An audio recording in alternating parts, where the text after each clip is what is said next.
You let one ant stand up to us, then they all might stand up. Those puny little ants outnumber us 100 to 1. And if they ever figure that out, there goes our way of life. It's not about food. It's about keeping those ants in line. That's why we're going back. Does anybody else want to stay? Let's ride!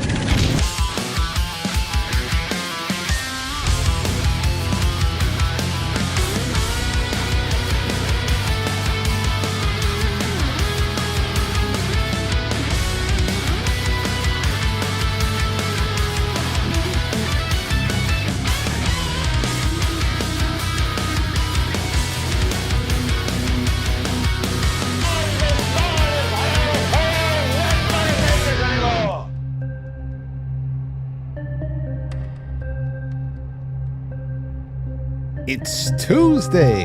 Hey guys. Hey gals. Hey dolls. Hello children, for the time that you are allowed in the room. Although Uncle Frank is not really in too much of a spicy mood tonight, you just don't know. Although I don't know if any subject matter is going to interest you very much. We're going to make fun of some videos. I think later on I have a supercut of like the 5 most outrageous moments from the Hillary Clinton deposition. I've got some moments from Bill that I didn't see until after I got home, so we can watch those in the second half. Some other things too I was looking at. A couple of articles. I got Ryan Gable stopping by in a few minutes at 7:20, where I want to talk to him about, of course, you know, he's one I know when something happens, especially a war, if it's an opening or a closing ceremony of an Olympics, a Super Bowl halftime show, anything else like that that has an opportunity for a grand scale of messaging to the world, or some sort of new shifting of the paradigm that we're all living in, a little bit of a crack in the facade, something that's being redone, a narrative that's being patched up, a new facet of the culture that's being installed or something. I know that people like Ryan are just writing stuff down, and they are checking out astrological synchronicity and numbers and history, and they're going into holy books and everything else to figure out what could be going on right now, and whether or not you are of the belief that there is any inherent power or magic in things like numbers and sigils and the alignment of certain planets and stars. Again, I'll keep saying it. There are a lot of people in the world who do believe that is the case, and have historically up until this point used those things to be able to bring them good fortune and luck in all of their endeavors, whether they be benevolent to mankind or whatever they think is going on. So that's what we're going to be talking about tonight. Around 7:20, that is when Ryan shows up. We'll take him with us to the top of the hour. The second half will just be open for whatever, and of course all those media clips that I got for you. I have a lot of I have other things that I want to talk about too. Things I'm just trying to clear up for myself. Like I said, life is what it is. We've got our families, we've got our friends, we've got our jobs, we've got our interests, we got our hopes and dreams, and everything else is kind of floating around us. And from that standpoint, you can't really just you can't let anything bring you down. You got to have high hopes, and even when there doesn't seem to be any inherent benefit to what's going on, no matter what the hell that is, part of those hopes is that a silver lining does appear, or maybe an unexpectedly, rich ending. I'm all about paradigms shattering. We need paradigms shattered, but you also got to keep yourself guarded. As a nation, you have to keep yourself guarded. As a culture that needs to be rebuilt, you have to keep yourself guarded, because that's the whole thing right now. I think more powerful than anything else, the power of a dollar. The buying power of a dollar, the worth of a lump of silver or gold, it really does. It pales in comparison to the identity and the robustness and the confidence of a culture. And we are not a confident culture. We've had that confidence burned out of us. It has been beaten out of us, bludgeoned out of us by very, very snaky people who have used class warfare, sex, gender, race, all types of things to keep people from coming together and to make sure that that they're really that cohesion, and also rediscovering that identity, clinging to it, and reformulating what was the greatest idea in self-governance to ever grace the planet, to reestablish a bond with that. So that's really what it is. Nothing should come in the way of that. If the human heart and the human mind start drifting back toward it, really doesn't matter where the money is, the state of the dollar, is if it's going digital or not. The problem is whether we're talking about what we use in our wallets to buy bread or anything else. The real issue is that things change around us, and people either don't notice it or they don't understand how it's subversive yet. I think a lot more people are understanding that we are just surrounded by subversive nonsense. And I think that's a great thing. Hearts and minds have got to change. That's the paradigm that has to shift. If all of a sudden people wake up, it doesn't matter how digitized the currency is, because you have the one thing that has had to be, the powers that were, have worked overtime at extinguishing that spirit, because that's what it was. How many times we've talked about it? How many times has everybody made the very obvious observation that this country in particular was impossible to invade and to conquer militarily? That we have too much of everything, right down to ingenuity, the training, the firearms, whatever. We needed to be conquered psychologically and spiritually. That needed to be broken. That needed to be broken in half. They needed the family unit needed to be cracked in half. That's why human interest. That's why doing fun things with each other on air, watching movies, reading books, cracking jokes, keeping the spirit light and buoyant. You can't. Yeah, there's tons of news that's out there that I don't necessarily like. That's good. That's bad. I don't like that. And who knows? We'll see what happens with this one. But the biggest thing there, you can't give in to the black pill. You can't become a doomer, because it's very hard to get yourself up and going and trying to keep that spirit building, that fire burning. You got to get coal in the furnace, man. That's really what it's all about. And sure, when Ryan comes on tonight, we are going to talk about things that are going to make you feel like, oh, damn, this is dark. Maybe it's not. I think it's still interesting. I like kicking over rocks to see what's underneath there, what kind of things are slithering around. But there's always time in this show to crack a fart joke, something like that. The kids like fart jokes. That's what I hear. So we'll do that. And like I said, Ryan will be on with us in about 12 minutes. I just wanted to remind you, speaking of films and all that stuff, keep up with the members-only content out there, monthly sponsors, whether you're YouTube or Twitch or Patreon subscribe, star through the website. Keep up with all the members-only content that I put out there on your respective platforms. There's always fresh stuff out there. And also this Friday, March 6th, we're watching Sherlock Holmes, the 2009 one.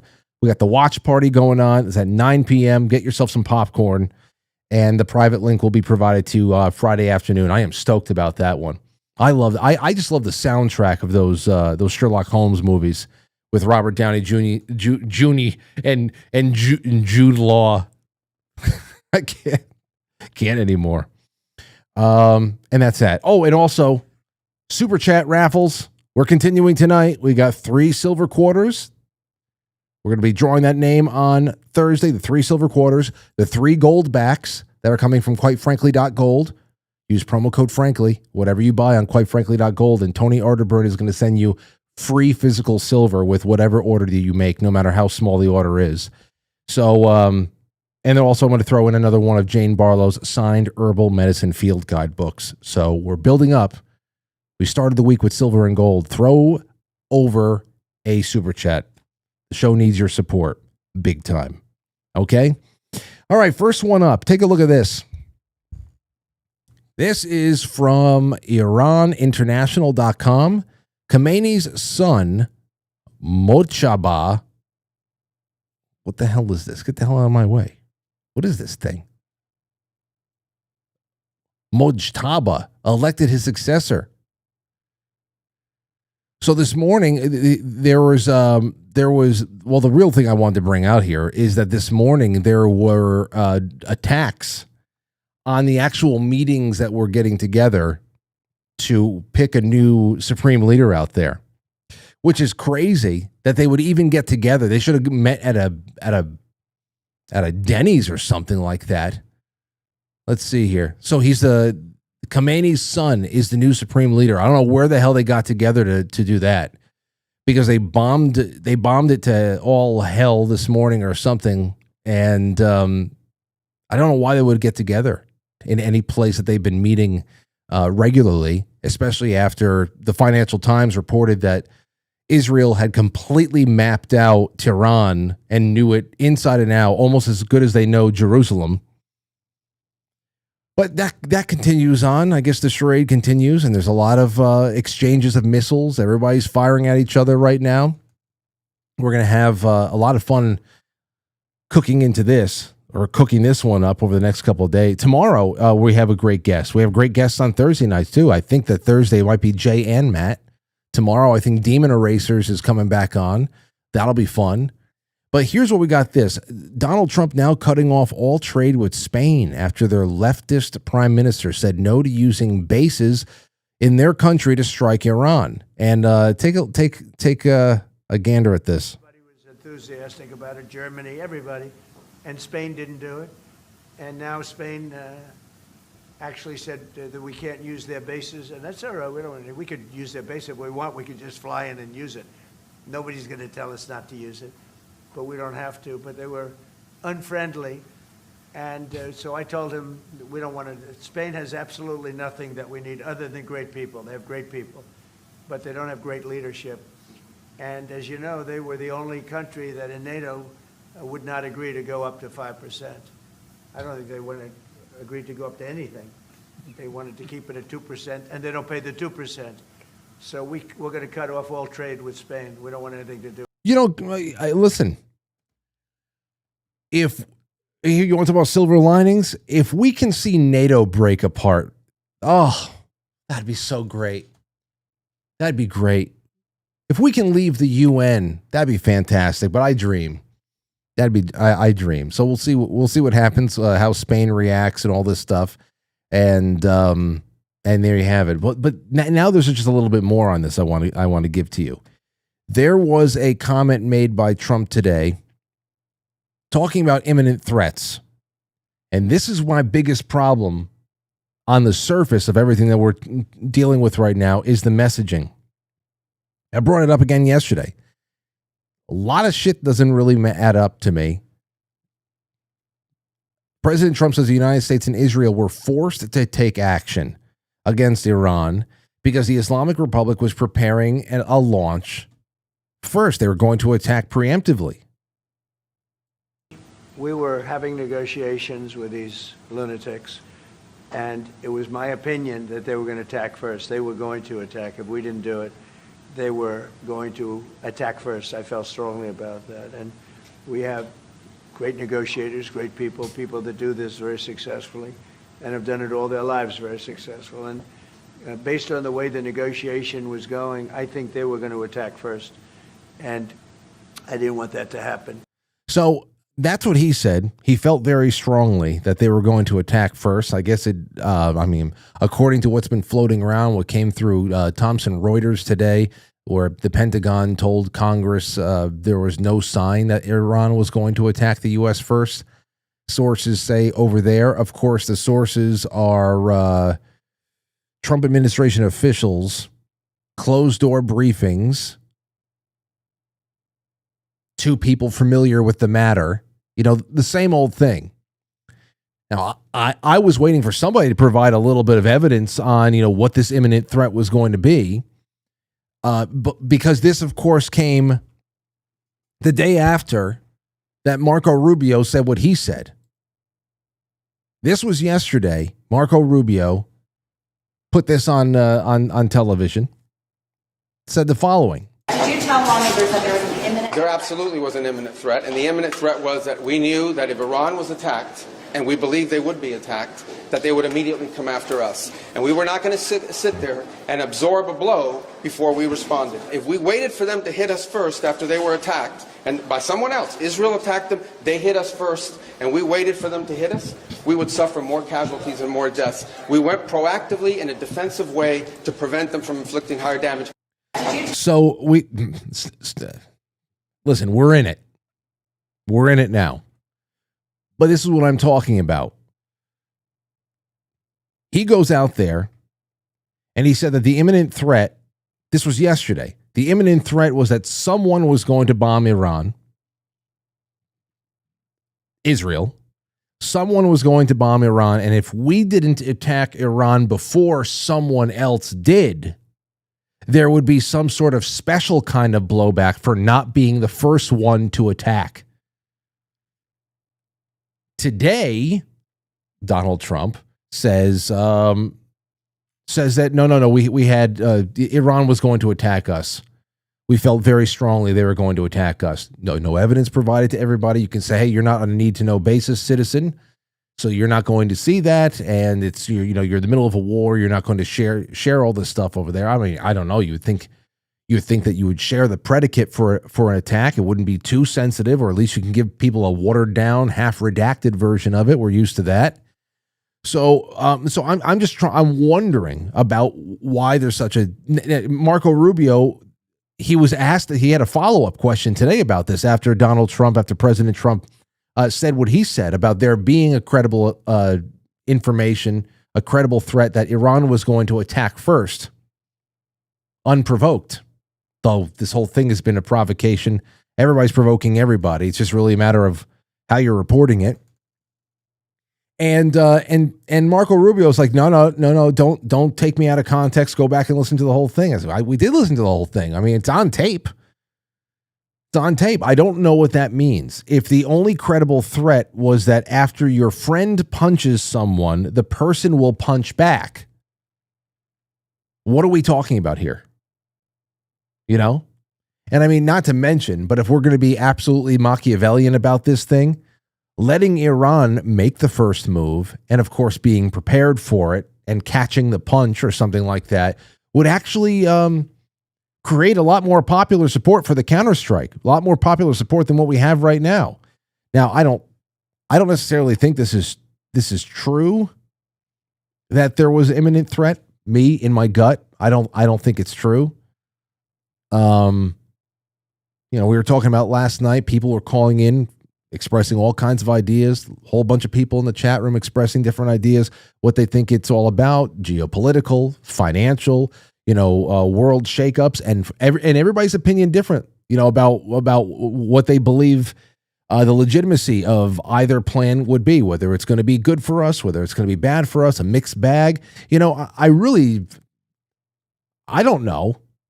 I really try to stay not neutral on this stuff because I don't want to be known as a fence sitter, but I really, sometimes I don't know how to assess a situation because it seems just too complex. So my natural inclination at that point is just to kind of slink back, read the news with you guys, and see what you think. Now, I know that there are some people out there who will tune into a show for 3.5 seconds, and if they don't hear rah rah this or wah wah this, if it's not definitive what the opinion of the broadcaster is, then of course you get the shill / retard / panicking, mix and use however you want. So this makes no sense to me.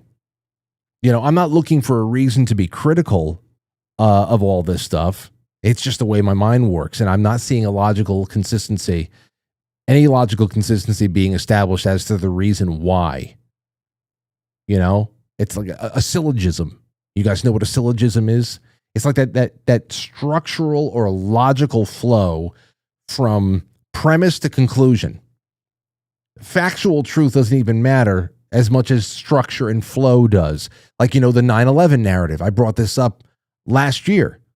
The 9/11 narrative was easy to digest, and it worked on a lot of us, depending on how young you were or, you know, how trusting you were still of the media and the government at that point, whatever the hell it was. The 9/11 narrative was very easy to digest. Terrorists took down the towers, therefore war on terror. There's no syllogism here. It's very hard. And I don't know, it's a certain level of laziness with these situations and how they're being reported and described. It's sometimes infuriating, but I know it's above my pay grade, and I don't have a need to know. But that's that. All right, now there's something else I want to do real quick, because this is going to open up a can of worms as to all of the other things unseen. All the unseen occulted things that might be going on right now or leading up to this point. Military leaders pushing Armageddon views on troops as Iran war begins. This is a complaint. This comes from Raw Story. This particular site is very left-leaning, and who knows where all of the information is coming from, but it's been getting around. It hasn't been just published over here. It's been all over the place. And, of course, that's another thing that Marco Rubio actually said the other day, is that the Iranians are actually operating under the worldview of an apocalyptic ideology. They want to bring about Armageddon. And I said, that doesn't sound right. But you know what? We should definitely bring on someone like Ryan Gable to talk about this. Just for a little bit more here as we bring Ryan on.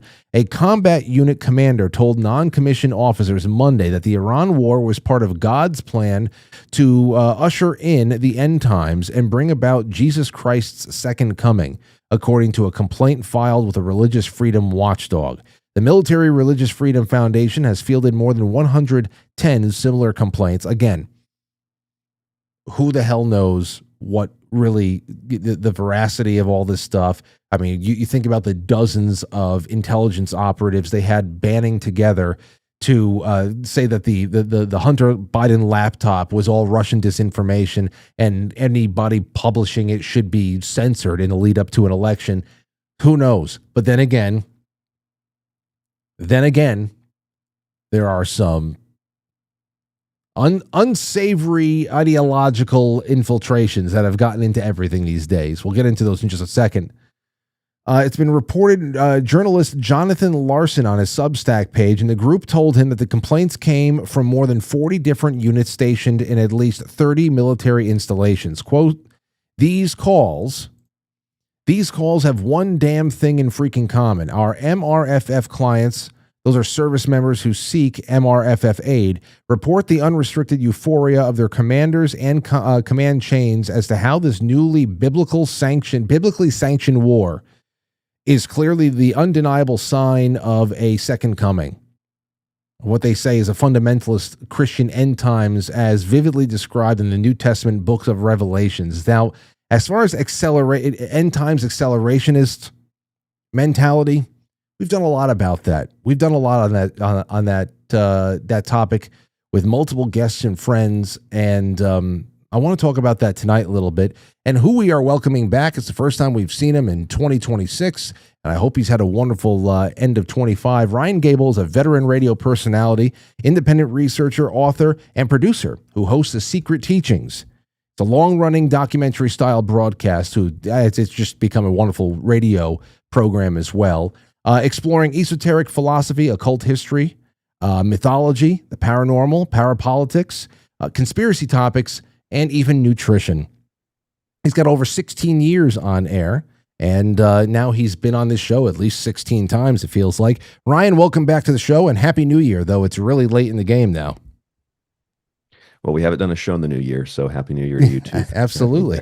Hey, you know what? Before we get into anything that's going on right now, I did just as a fan I just want to see, do you have any updates on Clyde Lewis and his health, and when's he coming back? You've been filling in for him.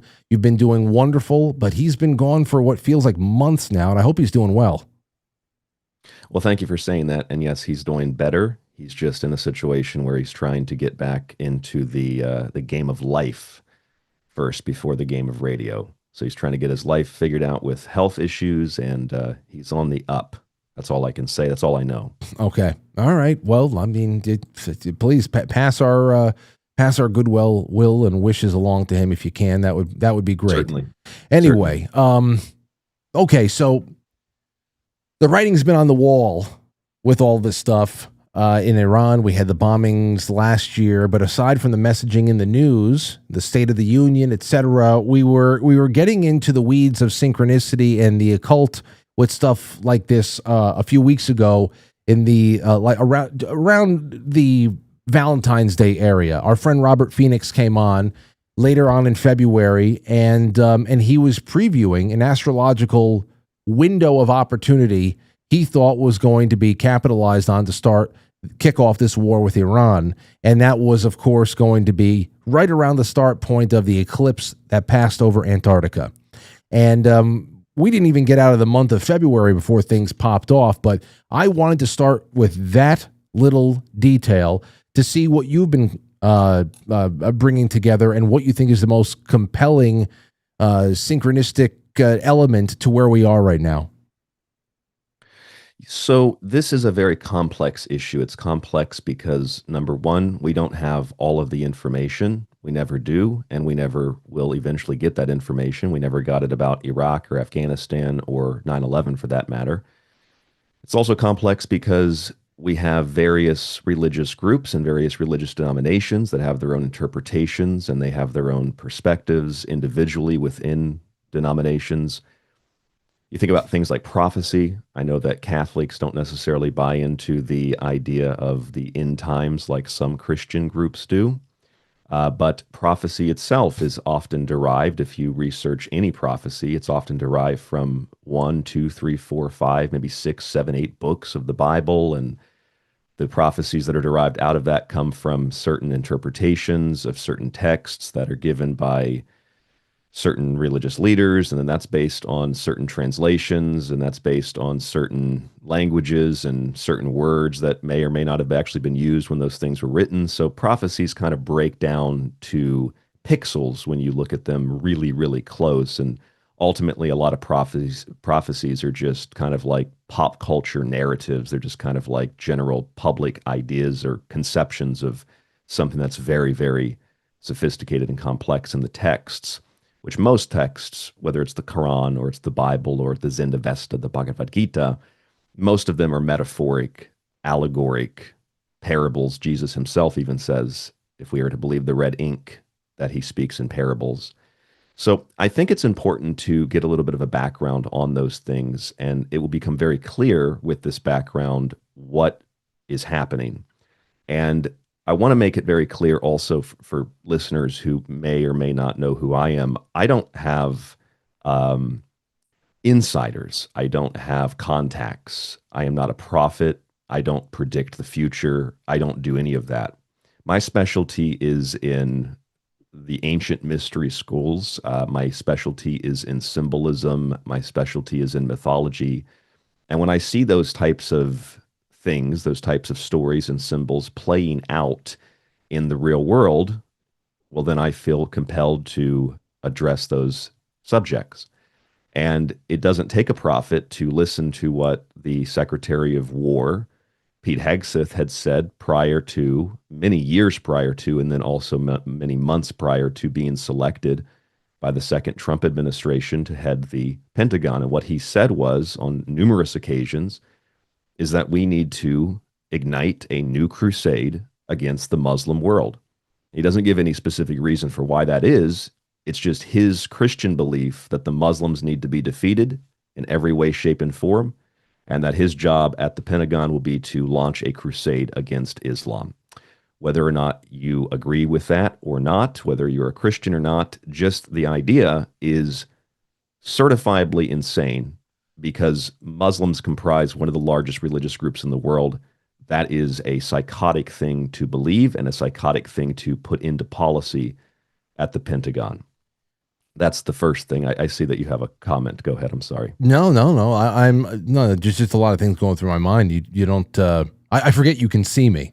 So, Okay. no. I mean, I guess one thing I can say is, as far as the end times accelerationism thing, is that when we've talked about that, because I saw Marco Rubio say this, he said, that the mullahs out there, they are acting on apocalyptic theology. And I'm only familiar with the end times accelerationism coming from the Frankists, from some Christian Zionists who think that Armageddon is a pathway for forcing the arrival of one deity or another. Of course, anybody who believes that they can do anything themselves to force the hand of God, I don't believe that they're actually summoning God. I think that it might be a deity. Agreed but with you. So anybody who starts talking like that, I immediately just step away from all that. But my question is more so about the projection. Before you get, I'm sure you're going to, dish it out equally here, but is the projection correct in your estimation? Do the mullahs operate under this mindset as well of accelerationist end times prophecy? Because I never heard of that. Well, honestly, I had never heard of that either. And the Muslims do have, assuming that the mullahs are actually Muslim, the Muslims do have end-time eschatological belief. Their end-time eschatological belief involves, and people tell me I'm totally crazy for this, but you can just look it up in any encyclopedia or just go ask a Muslim. Their end-time belief is very similar to the Christian end-time belief. And their end-time belief goes like this. In the end times, Jesus Christ, not Muhammad, Jesus Christ returns. Jesus Christ returns and teams up with the Mahdi, which you might be familiar with if you've ever read or watched the movie or read the book Dune, because Frank Herbert pulled a lot from Islamic ideology and theology for that series. So he teams up with the Mahdi to defeat Al-Dajjal, the Antichrist. That is in the Muslim eschatological belief. Jesus returns, teams up with Mahdi, and then they team up with Christianity in general. Christians and Muslims team up, and they fight the Antichrist, which the Muslims, and I'm not saying all Muslims, but generally speaking of their end times eschatological belief, the Muslims and the Christians will fight against the Antichrist, who they believe will be established in Jerusalem. They will be basically a Jewish false prophet, a Jewish Messiah that will actually be the Antichrist, and the Muslims and the Christians have to fight and destroy that threat to save the world. That's so interesting. That I never heard it until right now. But of course, if we get into the more Freemasonic, Illuminati, end times, Albert Pike letters kind of chronology, it's usually about bringing the Christian and the Muslim world to that final cataclysm and war with each other, so that at that point, satanic nihilism will take over after everybody's exhausted and spent from bloodiness and all that other stuff, and that's when the Antichrist can really fully come into power on the earth. So it's to hear that that teaming up version is the polar opposite of everything that people who think about, who have read up on Freemasonic, Illuminati, and end game, game planning and all that stuff that we've heard. It's polar opposite. Well, that's where it becomes a projectionism, right? Which goes back to your question, is that I believe very, very firmly that, having listened to dozens and dozens of rabbis explain what their end times belief is with the destruction of Edom, which has come to mean the entire Western world, it appears to be a projection of the Jewish and partly Christian, but primarily Zionist belief that the so-called Western world has to be destroyed in order for the Messiah to arrive. And they're projecting that onto Islam and saying the Muslims are living by that ideology. They're insane, when actually the Jewish leadership not the Orthodox Jews now, but the Jewish leadership, the insane crazy ones and the insane crazy Christian leadership, they do believe that. And they're projecting that psychotic belief onto the Muslims to justify, once again, having a very large, ongoing, and everlasting war, which Trump's already said it'll last, 4 weeks? Then it was 5 weeks. Then it's a little bit longer, possibly. And then it's now, as of this morning, we can fight forever. It's basically 2 weeks to stop the spread, or 15 days to stop the spread. To the point of eschatological belief, though, I do believe that is a projectionism. But I find this very disturbing. And maybe you have an opinion on this, maybe you don't, but I find this disturbing that if you were to repeat, and I think this is an important key part of what I'm going to explain in a moment about the holy day of Purim and how that relates to this conflict that is currently underway. If you were to say, just replacing one word, if you were to say some of the things about Judaism that are being said about Islam, the kinds of things that would happen to you in terms of your social media presence, the kinds of things that would happen to you in just general public conversation, or hey, even on radio shows, like yours or mine, you would be the victim of a nuclear style attack by the general public, who are primarily Christian in the United States. And it kind of goes like this. There are pushes from politicians, and we see this on social media from influencers, that we should ban all Muslims from the United States, that Islam as a religion should be banned. Now, if you were to do that, you can't because of the First Amendment, but if you were to do that and you were to succeed at it, it would, one, be a violation of the First Amendment. You can't do it. But two, it would also set the precedent for the banning of Christianity and for the banning of the Bible. But if you were to say the same thing, we should ban Jews from the United States. We should ban the Talmud, and we should ban the New Testament. We should ban the Torah, just like they want to ban the Quran. We should ban Jews just like they want to ban Muslims. We should blow up all the synagogues just like they want to blow up all the mosques. Shut all the synagogues down like they want to shut down all the mosques. It's very strange that you can say one and you can't say the other without very severe repercussions that are sort of programmed into the general public. In the same way that it's very strange that on social media, I can scroll through my feed right now, and not because of my algorithm, that things I've looked up, but just because things have changed overnight.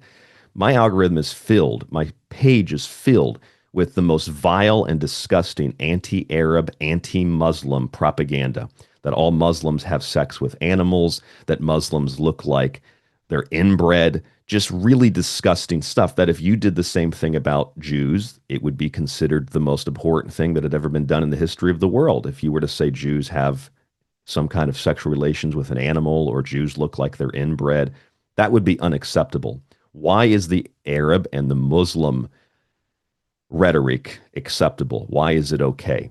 And it reminds me of what happened after 9/11, where the same kind of rhetoric was acceptable. The same kind of rhetoric was pushed. We didn't really have social media back then, but the same kind of rhetoric was pushed in the media. Why is this? Why this dehumanizing ideology?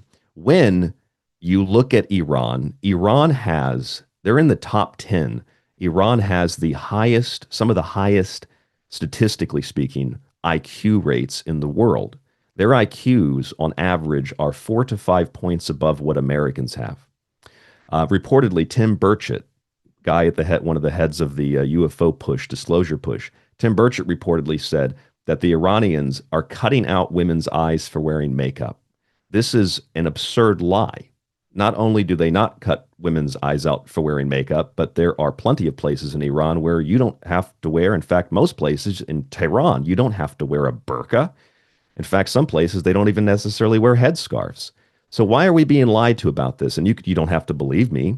Tim Burchett, I believe it was Tim Burchett, even said something to the effect of, they don't let Muslim women get educations in Iran.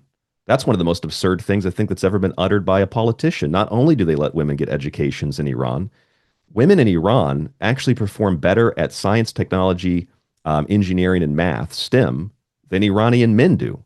Iranian women comprise 55 to 60% of all college students and graduates. Iranian women actually perform better at STEM than American women do. Iranian women have a higher IQ point average than American women, and American men do. So why are we being lied to? Why are Muslims and Arabs being demeaned and degraded to this level of just totally, utterly absurd lies? It's very clear why. Because the people that have the motivation to push that are the ones that control the media and the social media. And this is how you demonize an enemy before you obliterate them, and then you place in the position where they initially were, you place your justification there. Your justification was terrorism and weapons of mass destruction in Afghanistan, Iraq, Libya, Syria, etc. And it's the same exact story that we're hearing about Iran. Terrorism, weapons of mass destruction. And how did that work out for us the last couple of times? The bottom line is this, Frank. There is no justification for the war. We were lied to. All the people that are trying to justify it, well, we got that dirty, evil leader. We got the supreme leader. We want to free these Iranian women from the oppression of the regime. All of these lies, even if they were true, even if it was a true statement, we're going to free the Iranian women.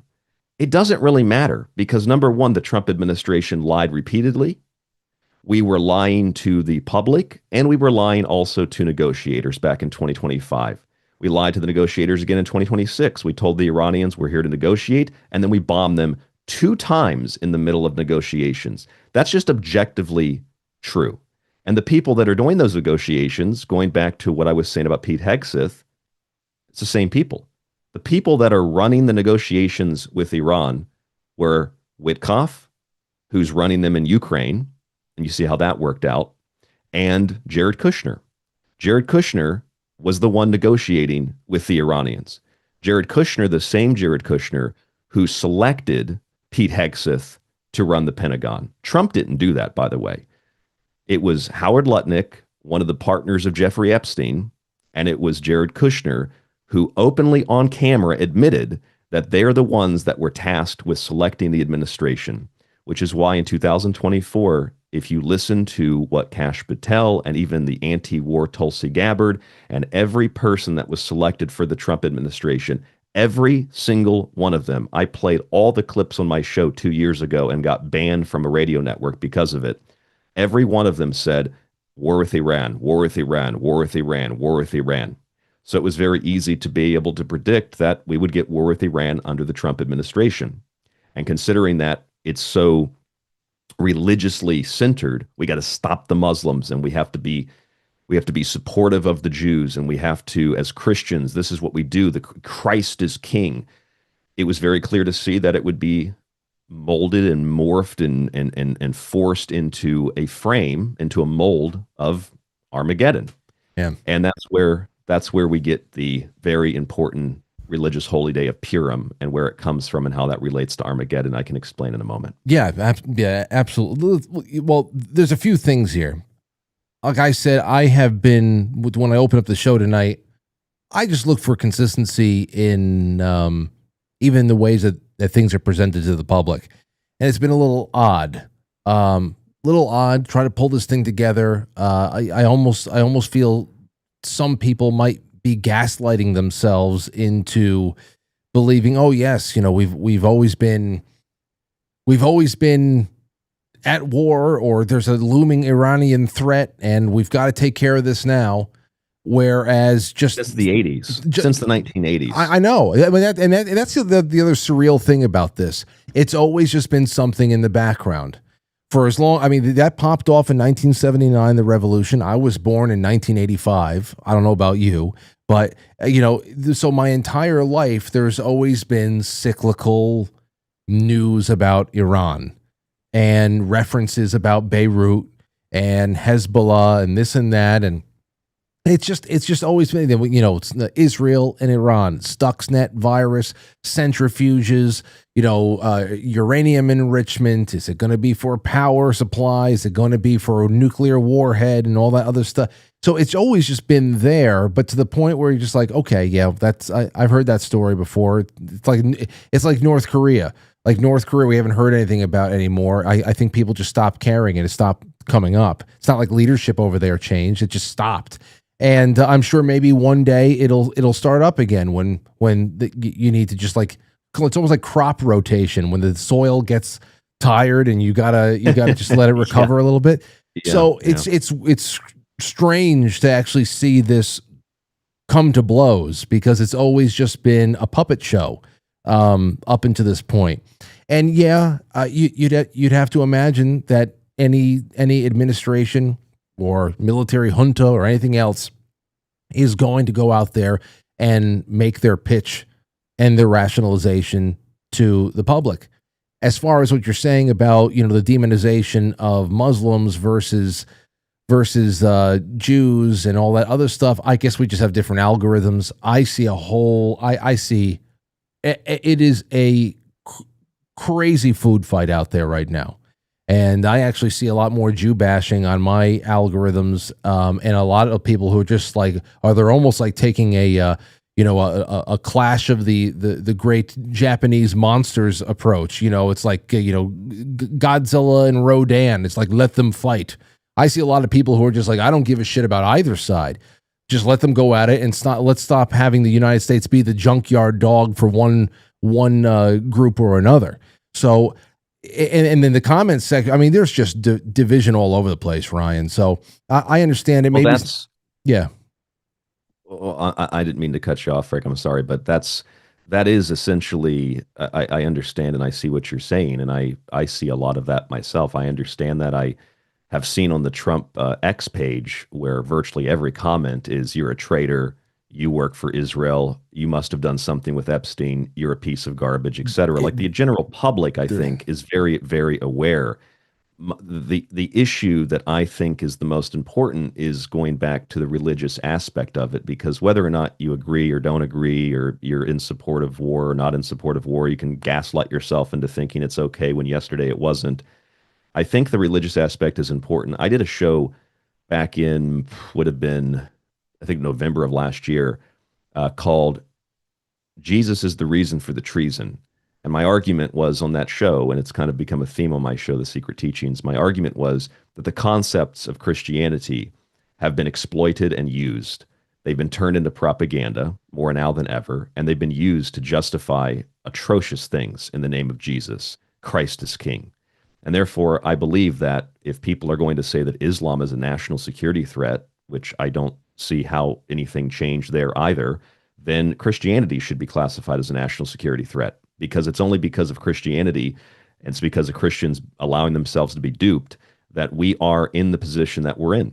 It's why there are people in the military. I'm not sure how true that story is, but there are people reportedly in the military. The guy that runs the organization, by the way, the Military Religious Freedom Foundation, is also Jewish, so I wouldn't be surprised if he is making these stories up to promote the idea where it otherwise wouldn't exist. But we have people in the military reportedly saying that this is Armageddon. Get ready. This is the war. This is the optics that they're trying to create. And it's because of the Christians that believe in those things that we are in the position that we're in. It's because we've allowed a foreign country to use religious propaganda to both lull us to sleep and rile us up for war that we're in the position that we're in. Frankly, as far as I'm concerned, I think Islam, Christianity, and Judaism are national security threats, all of them, not just, quote, Islam. I think Judaism, Christianity, and Islam are all national security threats. They're national security threats to the United States, and they're national security threats to the stability of the entire global world order, because they want war. And whether the Muslims actually want it or not, I would put them, just objectively speaking, into the same category, maybe put them last. But I think that anybody that wants this is insane, is psychotic. And this is where we get back to the importance of understanding what symbols mean. And I'll tell you this little story, and then I'll get to the religious holy day aspect. And I think that'll wrap up our segment tonight. Yeah. It kind of goes like this. If you were to read the story of Bacchus, or the story of Dionysus, or the story of Orpheus. Bacchus and Orpheus have very similar stories. Bacchus is the Roman god of wine. Dionysus is the Greek god of wine. They are equivalents. In the story, Bacchus is attacked, and he is ripped to pieces, and his body is boiled. And then after his body is boiled, those that boil his body and kill him, they are destroyed by Jupiter. These are like Titans. The Titans are destroyed by Jupiter. But because they had boiled Bacchus and they had eaten him in one of the stories, some of his flesh was in their stomachs. So when Jupiter destroyed the Titans, he also, opened them up and allowed that flesh to be exposed. Might sound like just a ridiculous, stupid story, but it's a very important myth to understand, because that flesh that was in their stomachs in the story is what allows Bacchus to resurrect. He needs to have all the pieces that were ripped apart put back together like Osiris to be resurrected. And since he is the god of wine, when they put his body in the water, he turns the water into wine. And this is a pretty universal story. And if you were to teach this to somebody and say that you literally boil somebody alive and you literally eat their flesh and you literally drink their blood, well, that's probably not good. You would be promoting cannibalism and vampirism and murdering somebody because you misinterpreted a story. And that's basically what's happening here. The story of Bacchus being dismembered and boiled and some of his flesh eaten and turning the water into wine is not a literal story. The story of Orpheus having his head cut off and the head still speaking after it's cut off is not a literal story. It's a figurative story. It's a symbolic story. Bacchus represents truth. And the Titans that tear him apart, just like the crazy women that tear Orpheus apart in the story, are representative of the different warring factions, religion, philosophy, etc., that are always just trying to push their point of view above all the others and in the process rip the truth apart. It's a symbolic story. Approximately 1400 years before Christ, the Greeks were performing at the height. They were performing the mystery traditions, the mystery dramas, and these were secretive. They were usually performed at midnight. You couldn't just walk into them. You had to be invited, or you had to go through initiation to be brought into these religious orders. They were broken down into two different groups, the lesser and the greater mysteries, or the lesser and the greater degrees. In the lesser degrees of ancient Greece, they would teach you that the story of Persephone, who was kidnapped, raped, and taken to the underworld by Hades, that the story of Persephone was a metaphor. It was a story about the seed of the vital essence of life being taken to the underworld, or in other words, being taken just below the surface that freezes in the winter, surface of the ground, so that the seed would be temporarily dormant underground until the thaw comes. And then once the thaw comes, the sun comes back to life, the seed sprouts again, and we have vegetation and new life. In the greater degrees, we don't know as much about them, but based on the lesser degrees and based on the little bit we know about them, in the greater degrees, they taught the same thing, that the story of Persephone was about the changing of the seasons, but they also taught that the seed, the physical, like agricultural seed, was itself a metaphor. The lesser degrees were themselves a metaphor for the greater degrees, which were that little seed is actually your soul, and your body is the soil. This is the idea of Moses in the basket, Osiris in the coffin, etc., etc. Now, if you were to teach somebody that literally, then they might kill and rape somebody, and they might do horrible things because they interpret it literally, which is why when you stood in front of reportedly there was a giant statue of Ceres, the mother of goddess of agriculture, mother of Persephone, you swore an oath that you would never divulge these secrets under penalty of death. And the reason you swore that you would never divulge these secrets under the penalty of death is because if you did, the general public would interpret it that way and would pervert and distort the scientific, philosophical, and spiritual basis for the mysteries.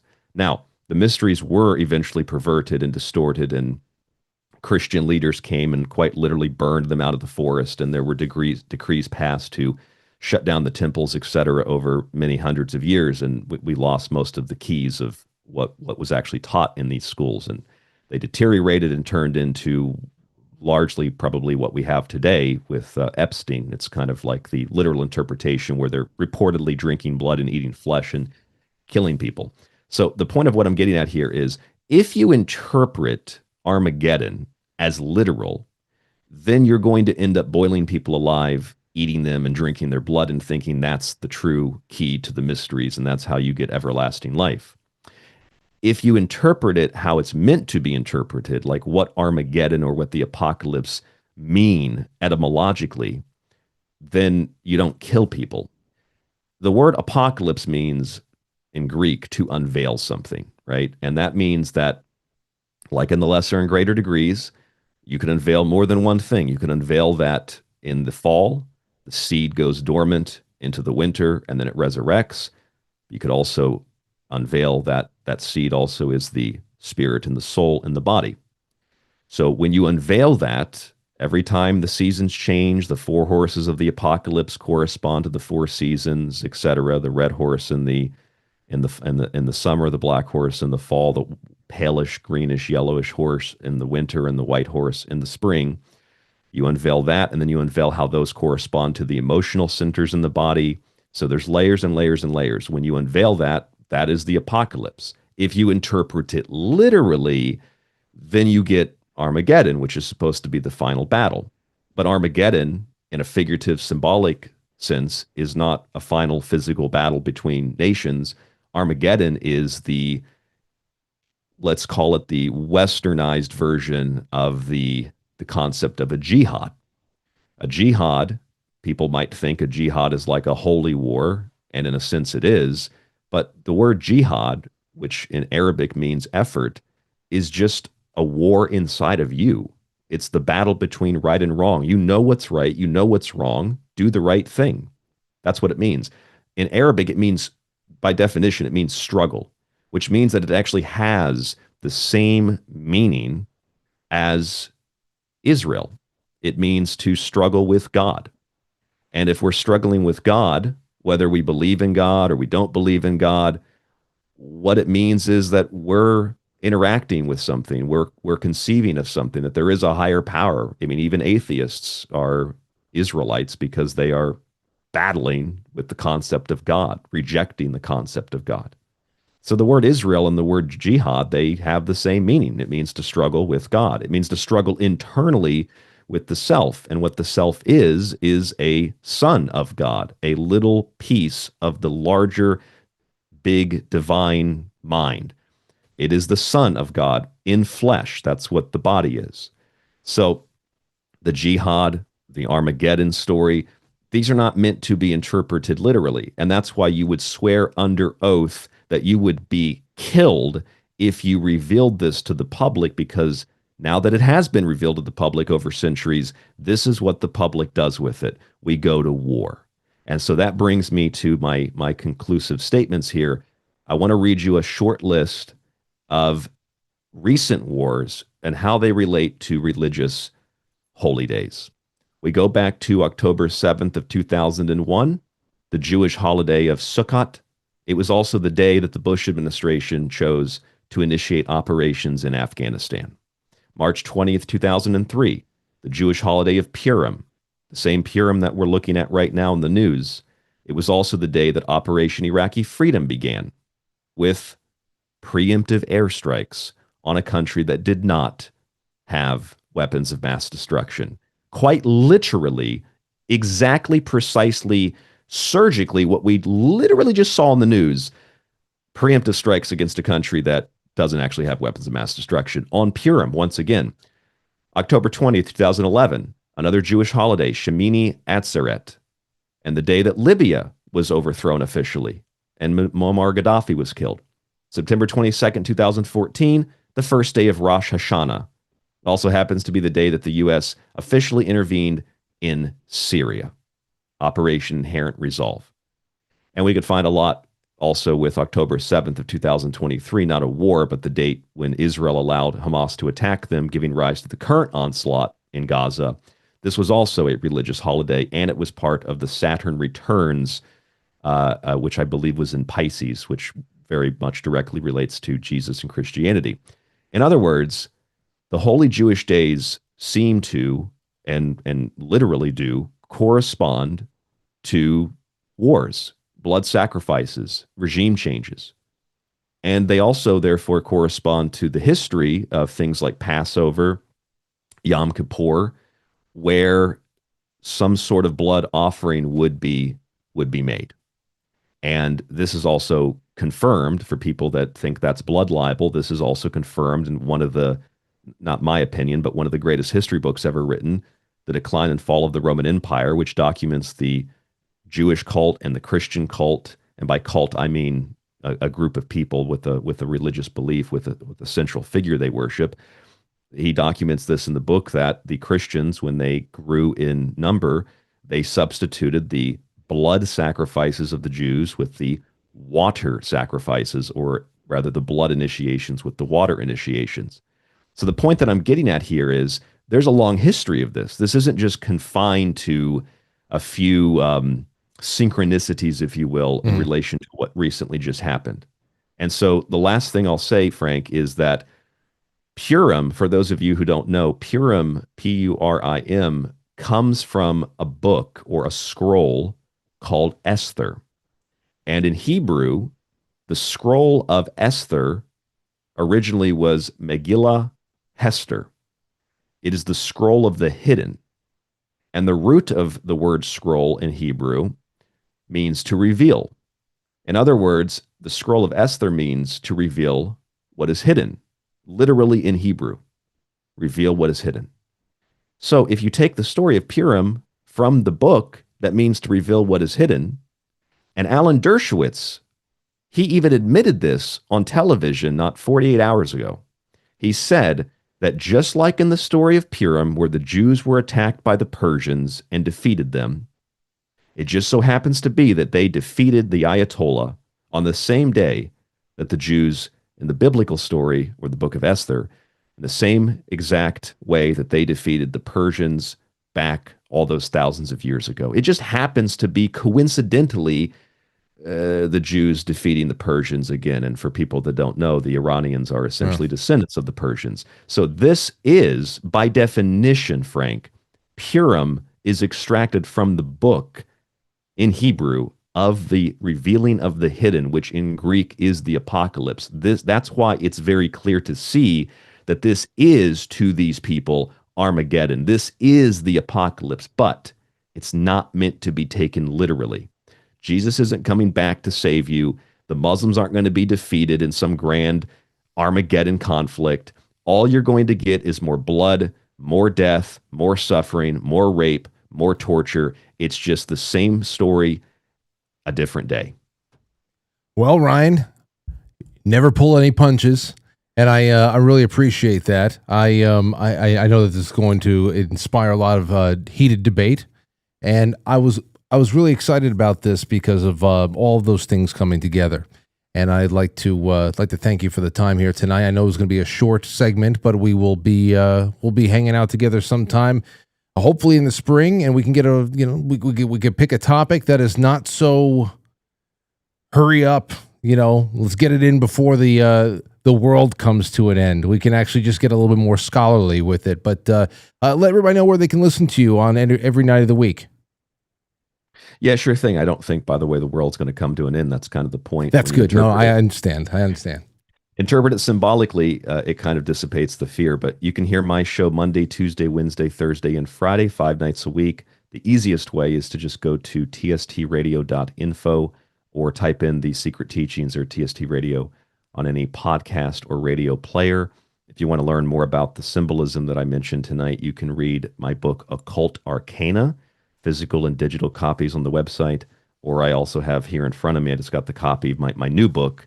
If you want to get a copy of this, Protocols of Goyim, it's a very, very large book, and it goes into the history of a lot of what we just discussed on the show tonight. Jeez, how many pages is that? Like 1,200 pages? No, it's the maximum that would be able to be bound, so it's 827. Jeez, it looks like Stephen King's The Stand. Yeah, a little bit, and it's got a size 10 font, so it's relatively small text font. Wow. All right. Well, listen. Hey, I appreciate it, and congratulations. I hope everybody goes and checks that out. I'm sure that'll be definitely on quite a few people in this audience's personal libraries. And if it's on Amazon, just send me the link, and I can add it to my Amazon storefront. I've been adding books of our book list over there and things like that. So I'm just building that storefront up a little bit more, so it's easier for people to see what we're reading, and also just grab anything else that we use around the house and stuff like that. So thanks again, Ryan. It's great to hear from you. You're very welcome, Frank. Thank you for having me on the show. There he goes. Ryan Gable coming to us live from Japan. And Ryan is a Shintoist, you know. So I understand when anytime Ryan is coming on, I just say, okay, let's stick to the subject matter. I want to hear what he has to say, how he dives into it. And it's not really, I know it's going to be challenging for me to hear a lot of things. Now I know toward the end, and I know he's not a Christian.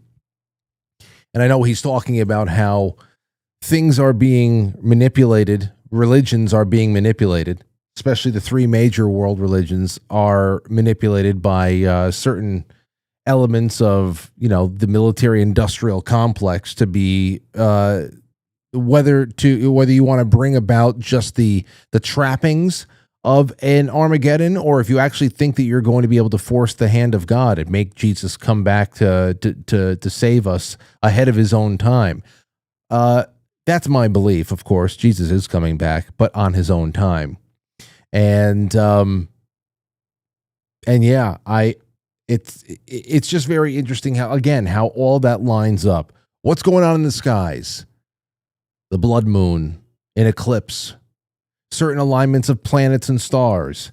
And when you are able to trace those patterns of movement back throughout the centuries and the millennia, and you're able to see what has happened to the Earth geophysically, what has happened on Earth among men and war and rebirth and the ascension of empires, the fall of empires, all that other stuff. These are things that are really, they do form really compelling patterns. And I like talking about it. So I understand that it's going to be hard for people to hear some things, because especially if somebody doesn't really hold a special place in their heart for your religion, and you just hear these things thrown out there that seem, well, just not very nice or not very affirming of your beliefs. It's just, you almost want to just like, you take your ball and go home. I understand that feeling, but it's not a debate, and I'm not that. That's not what was my point here tonight. I wanted to see what's going on, especially with the Purim standpoint, you know. So don't shut down. Don't shut down. It's okay. It's all right. You know, the whole cannibalism thing. Like, for example, the cannibalism thing and eating flesh and drinking blood and all that, not taking it literally. Hey, I get that shit from Protestants about the transmutation of the Eucharist. You know, Catholics get that from other Christians. And so it's not even like a Christian, non-Christian kind of a thing. Nobody's satisfied. And I guess that's the whole point of trying to find different things to talk about and bridge the gap between otherwise,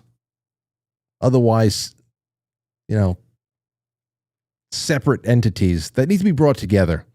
Got to link arms on something. But yeah, that's the other thing there too. He must be on a completely different algorithm. My algorithm is fried. If you guys hang out with me, if we do like joy scrolls, like sometimes we'll do some joy scrolling together on the 7:00 show, but then on the flip side, we will do a pure, if you want to call it pure, joy scroll together. A joy scroll, a doom scroll. It gets a little bit more doomy there, where whatever the hell my algorithm gives me is what we get. And I'm telling you, I see a lot more people just bashing everybody. And I understand those. I understand the people who are just like, fuck it. Like the whole let them fight thing. Like, I can't tell you how many people are saying between Iran and Israel, I wish that they could both lose. And we can just stay over here from our little perch and watch, you know, regions that have been embroiled in this kind of nonsense, whether it's been all on the up and up as far as, you know, how the regional powers stack up against each other. On the surface, that's all there is, or if there's some hidden hand directing everything. I just wish that regions can, you know, diffuse your own shit. Diffuse your own shit. I can't stand being an American who is stolen from constantly to be able to fund this junkyard dog mentality we have with the rest of the world, where we just show up like Scott Farkas and Grover Dill from A Christmas Story and just beat up on people. And don't touch Grover. Don't touch Grover or Scott's going to come in and smash your face apart. Yeah, I hate that shit. I'm tired of it. I understand. But yes, that's what we have on the top. All right, so now that we're on the second half of the show, we're going to get into some of your calls. I have 3 voicemails that were left for me. I've got your super chats, which, by the way, ladies and gentlemen, just to remind you, I'm giving you a cluster of silver quarters. And I think silver is actually flirting with 90, 95. It was like, flirting with $100 an ounce again. It's kind of rallied a bit. So either way, you just start stacking however you can. I just happen to have a little hill of beans over here that I can give out, along with the gold backs. So send in some super chats to support the show to YouTube or Rumble and the gold pills, and also on Quite Frankly Super Chat. And I'm going to read those in just a second. I also want to thank our wonderful friends at Keto Brainz. We've got some great stuff going on here with March. Now, we had a couple of friends of ours who made like $800 worth of products away. Well, in March, here's a few things that Molly's going to put together for you. You ready for this? She's putting together a spring rebuild package, a refresh package. You get a full Keto Brainz Nootropic family products plus Verso, which Verso is coming back. I'll tell you about them tomorrow. So great to have them on for the spring.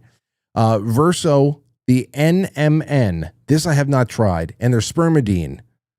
It has nothing to do with sperm, I don't think. So don't worry. To increase cellular energy and promote longevity pathways, we got that. We got the bone broth, the organ broth, BPC 157, a Montana, Tony Montoya. A goodie pack. What is this? Like $700 worth of stuff. Peptides and all types of stuff that's being put together for another raffle for March.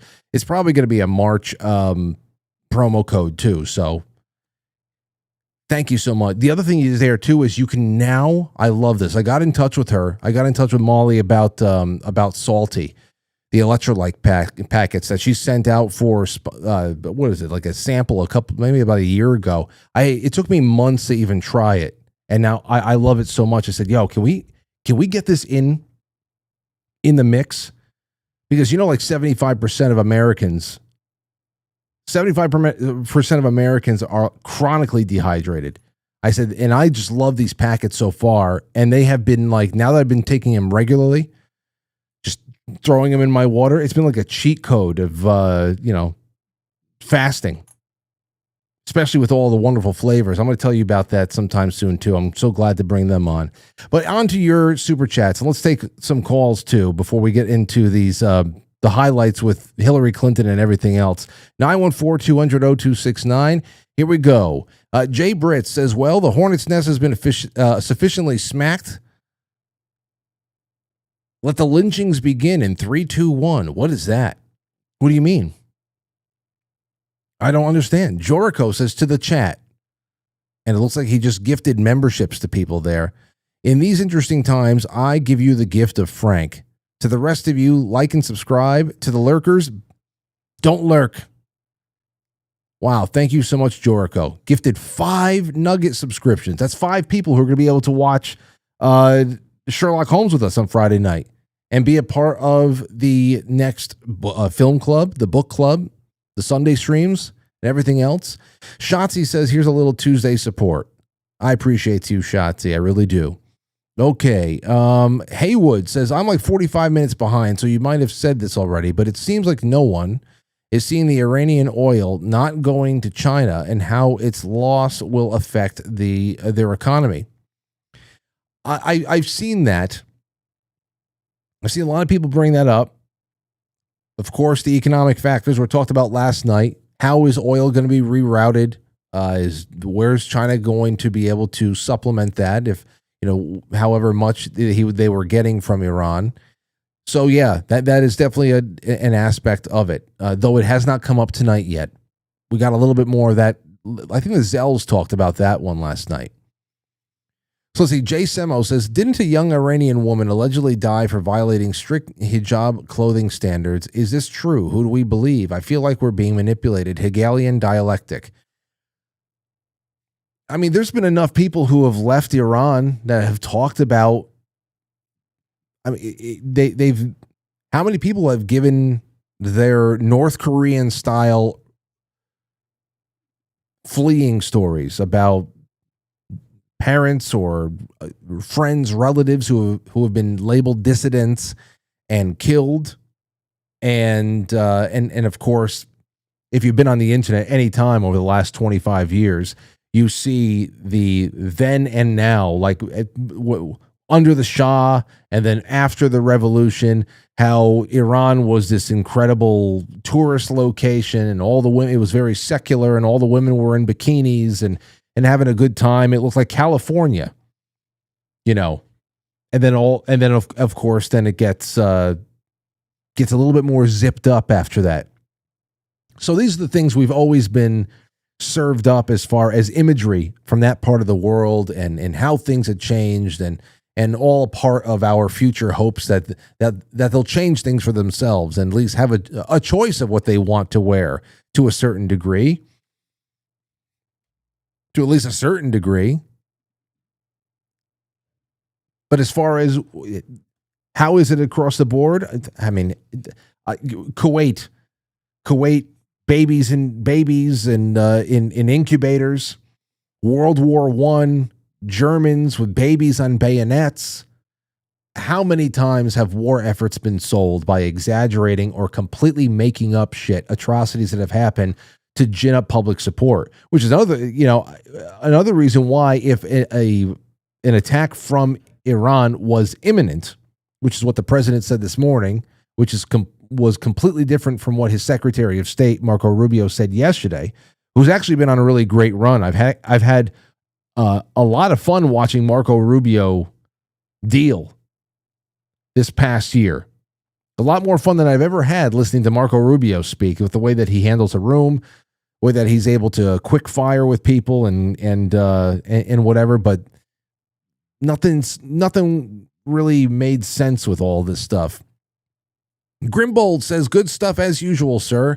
Thank you, Grimbold. It's great to have you on. Great to have you out there. Awakened Boomer says, hi, Frank. Just some support for your show. I'm not sure about Ryan, but I'm willing to listen to his view. I'm not sure about Ryan, but I'm willing to listen to his views. It's, if I don't bring you different stuff, then what am I doing? And I'm generally interested in all the research that Ryan does.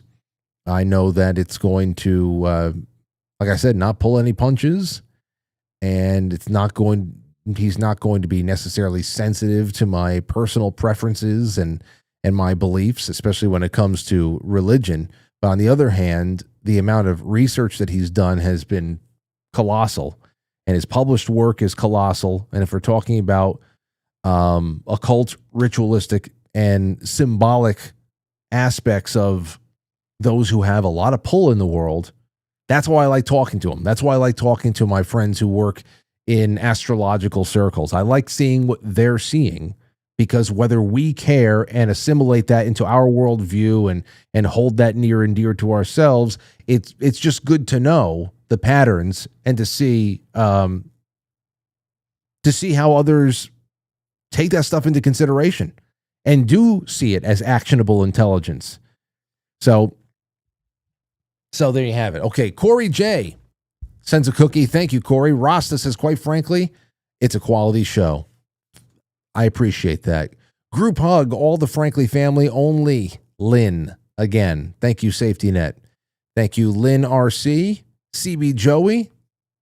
Tommy Jekyll says, looks like I missed just enough to avoid having to dash for my blood pressure medicines. Sweet. Well, Tommy, don't do it. Homegoy says, was watching the comments on YouTube, massive glitching out and personal attacks. I thought he was very informative. Oh, I didn't even look. There's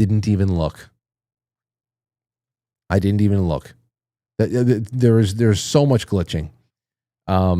Some people can't parse things up, and they just check it. They take their ball and they go home. So I understand.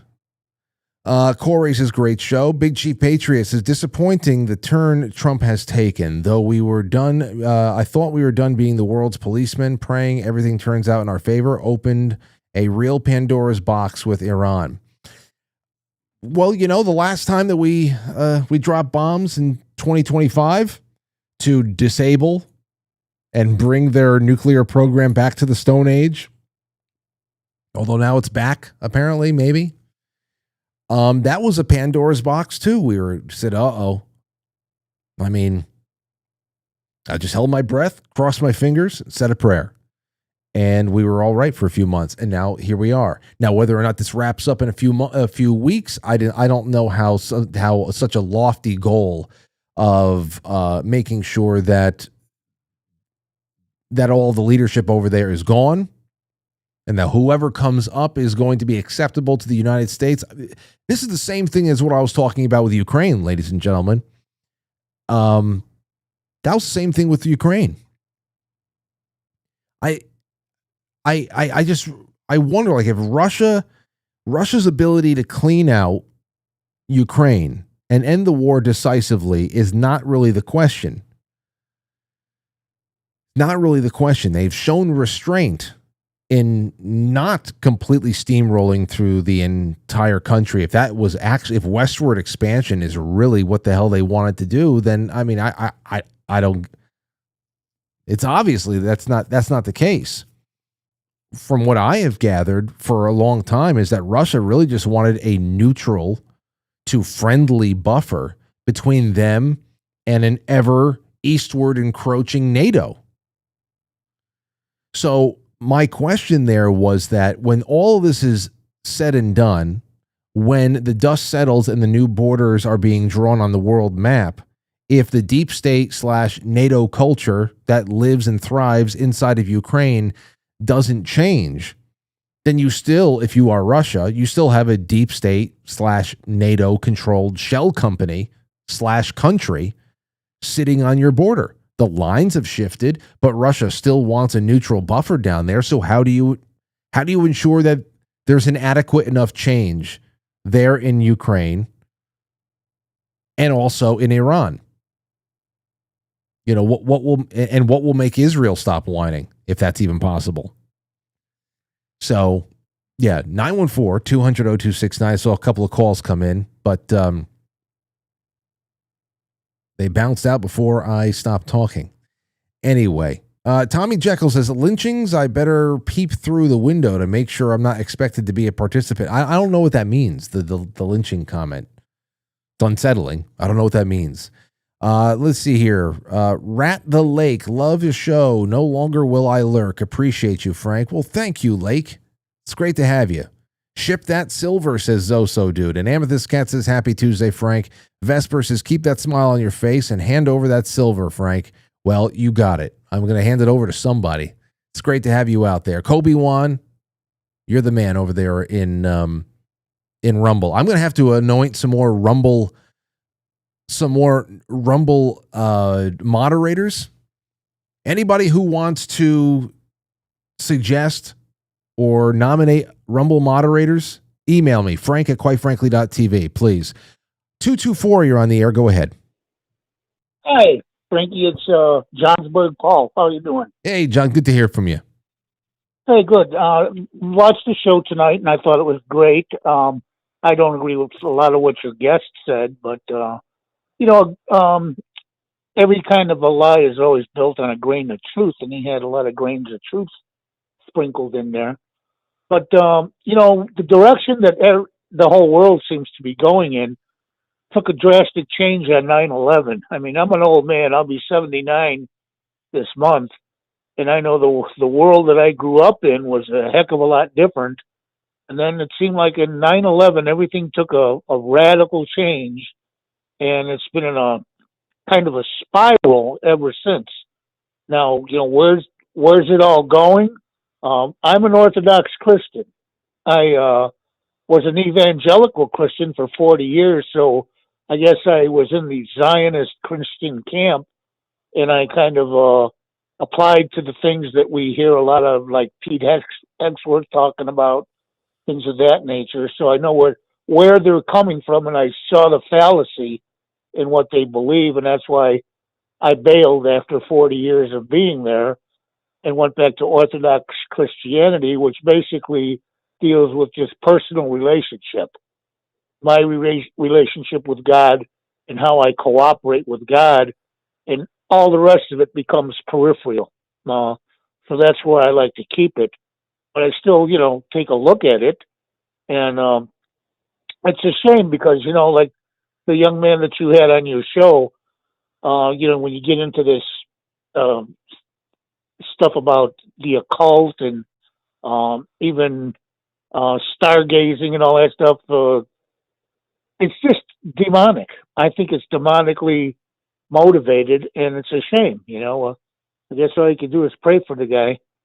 But I'm right on board with you when it comes to Ukraine. I think that I see the thing with Russia the same way you do, that they were just looking to put something between them and NATO that was a little bit more secure for them, guaranteed some security. But I think NATO is going to fall apart, and I think that the EU is going to fall apart. And it looks like, unfortunately, America isn't going to be doing too well either. I just appreciate you. I appreciate the work you do. I appreciate your show, and I look forward to tuning in the future. So keep doing the good work you do, Frank, and thank you very much. Well, I'm glad that you called in, and like I say, so many people who especially first time callers, make it a habit, please, and I really appreciate your thoughts. I do. Thank you, Frank. All righty. Well, take care. Be well. I mean, I don't.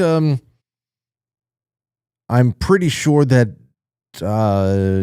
Ryan Gable doesn't like dabble in the occult, or I think that's just the source of his research to be able to understand the world and our origin stories.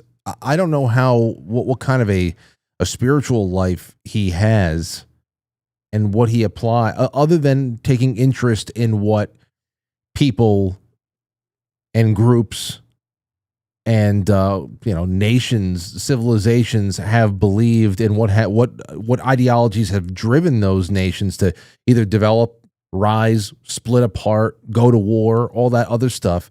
I don't know how much he really applies all that. If he's, I don't think he's playing with Ouija boards or consulting the stars to make financial decisions in his life or anything like that. Like I said, he told me once he's a Shintoist, which is, I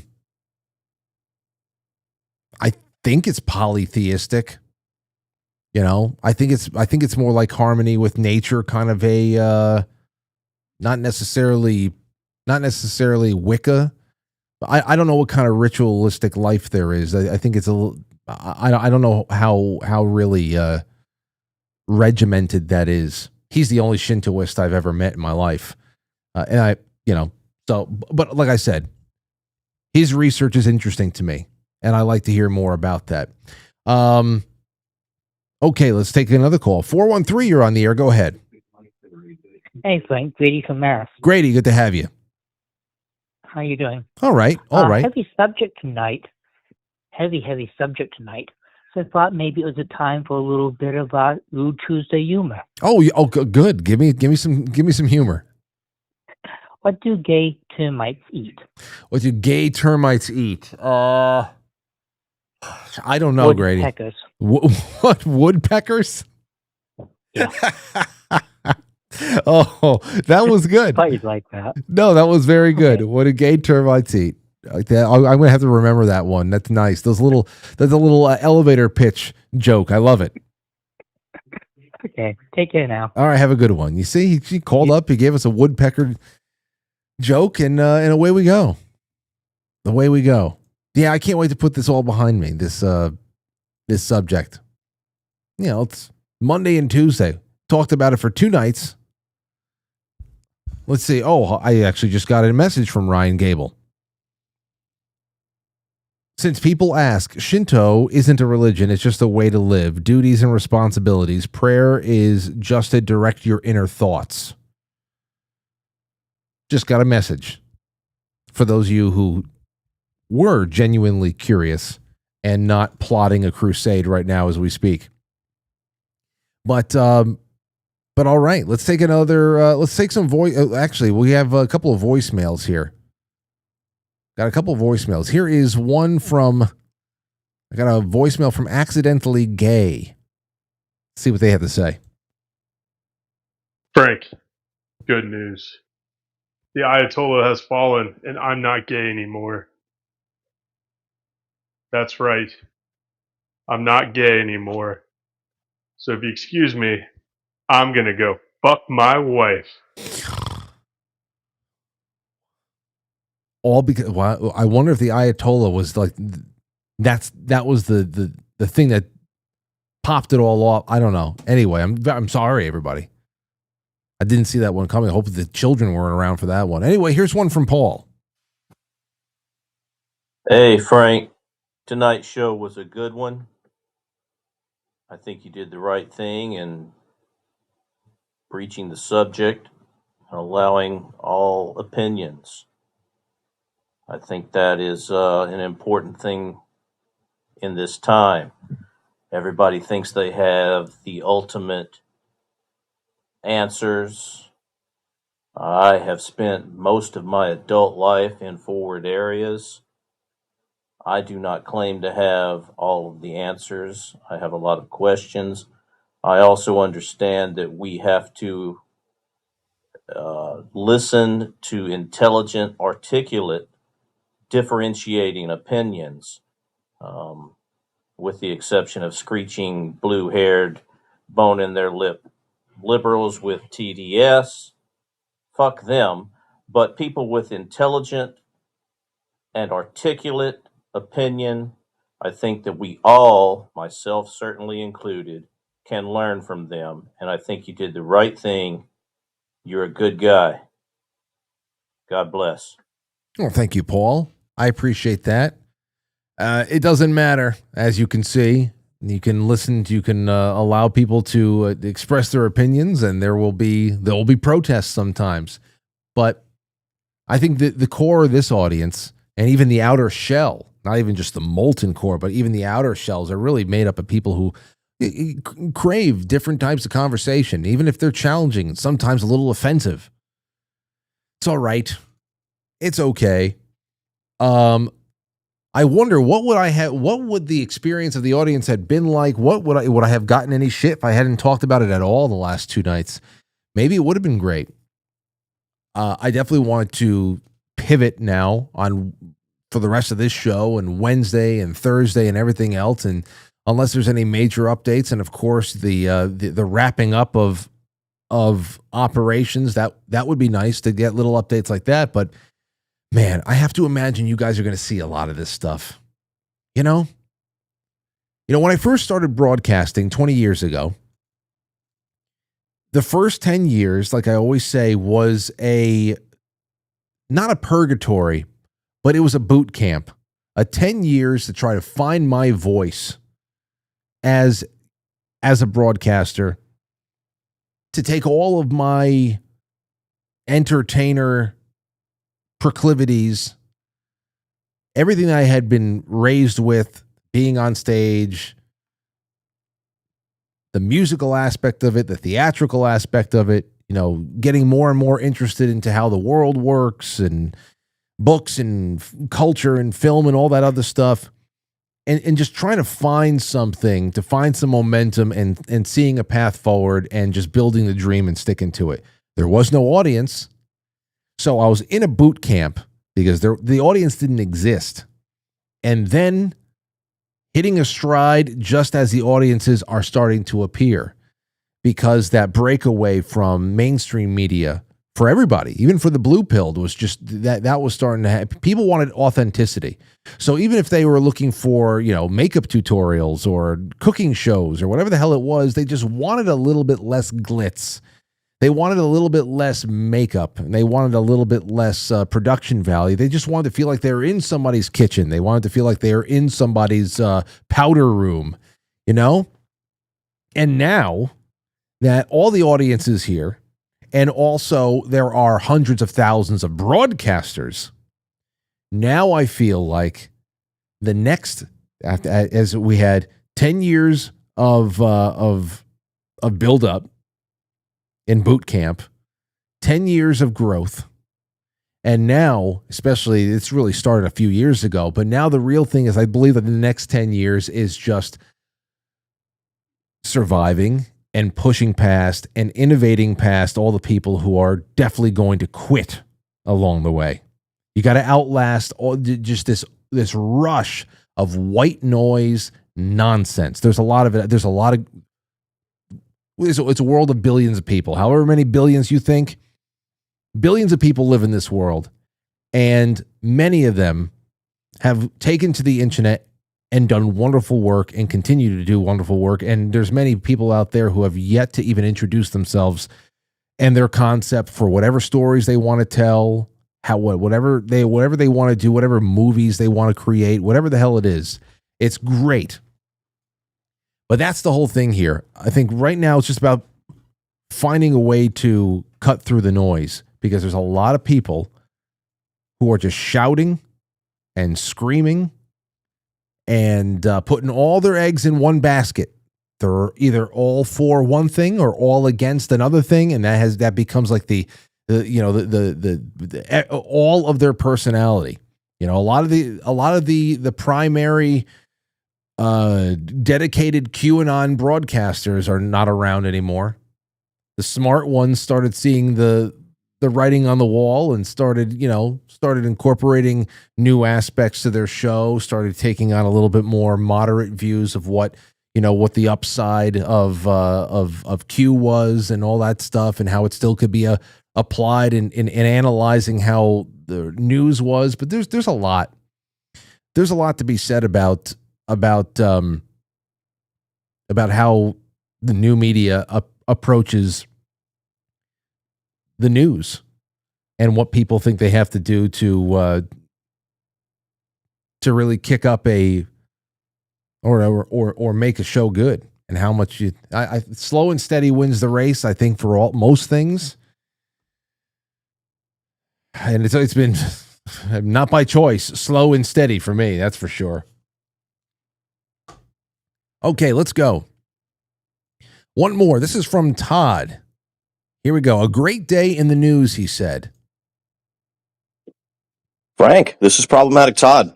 I just wanted to call in and address the elephant in the room. There's a lot in the news right now, okay? And I understand that there's probably some people in your audience that are a little disappointed in the way things are going here in Trump 2.0, with the Epstein files and the war and all that stuff with our greatest ally and, all kinds of stuff that people misconstrue.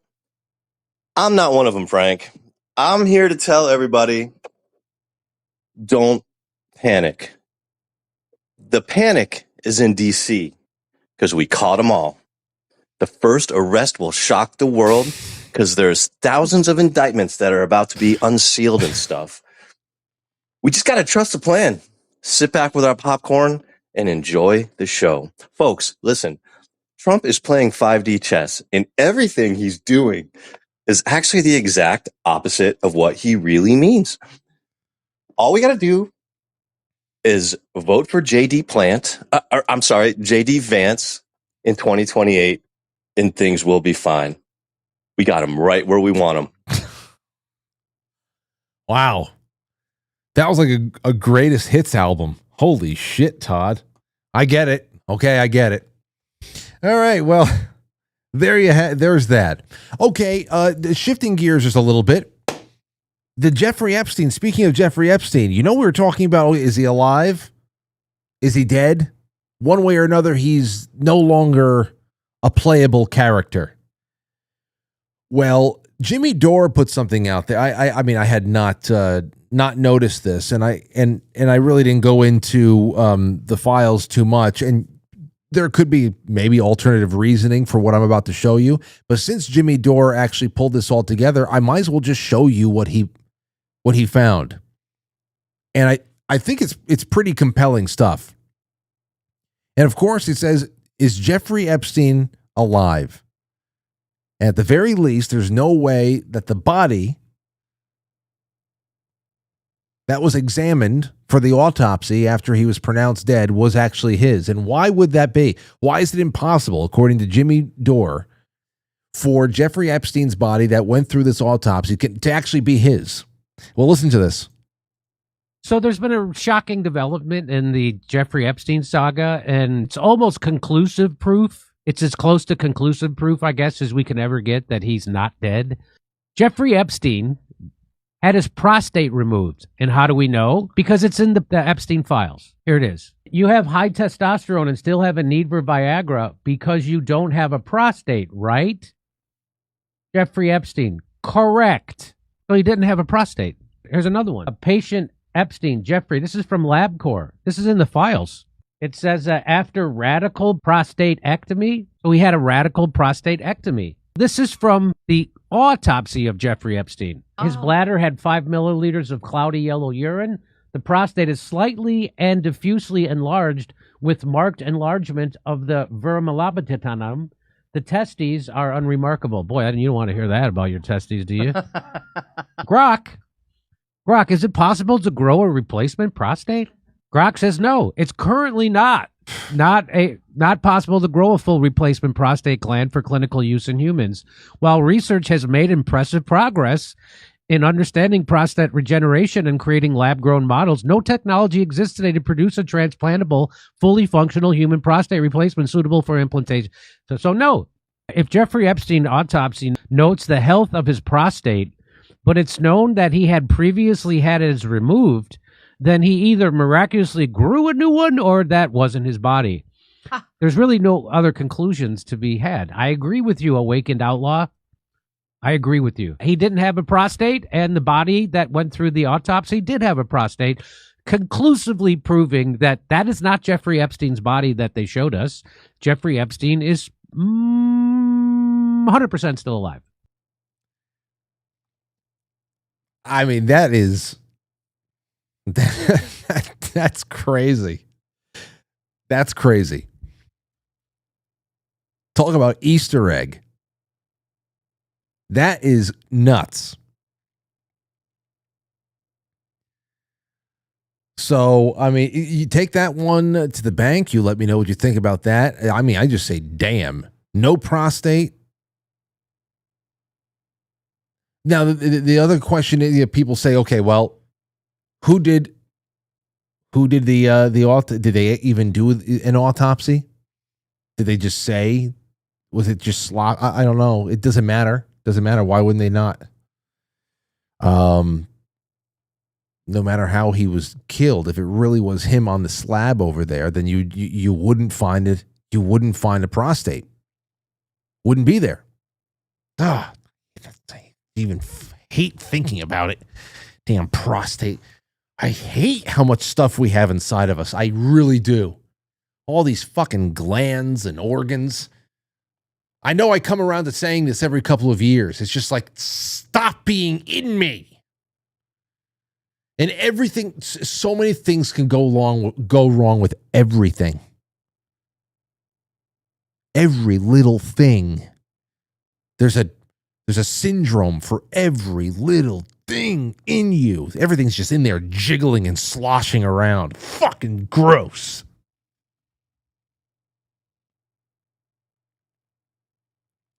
Anyway, that's Jeffrey Epstein. With no prostate. No prostate at all.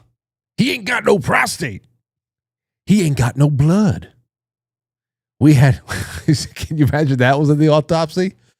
He had no blood. And his insides were he was a solid block of rubber. Genie Yankee fan says, God created us this way, Frank. I know he had a master plan. I don't have to be totally comfortable with it. It's a little weird. Some guy at the CIA is howling, laughing, drinking straight scotch, listening to this masterpiece come alive. It says far out aliens. Let's see here. Frank, are you okay? Hardly.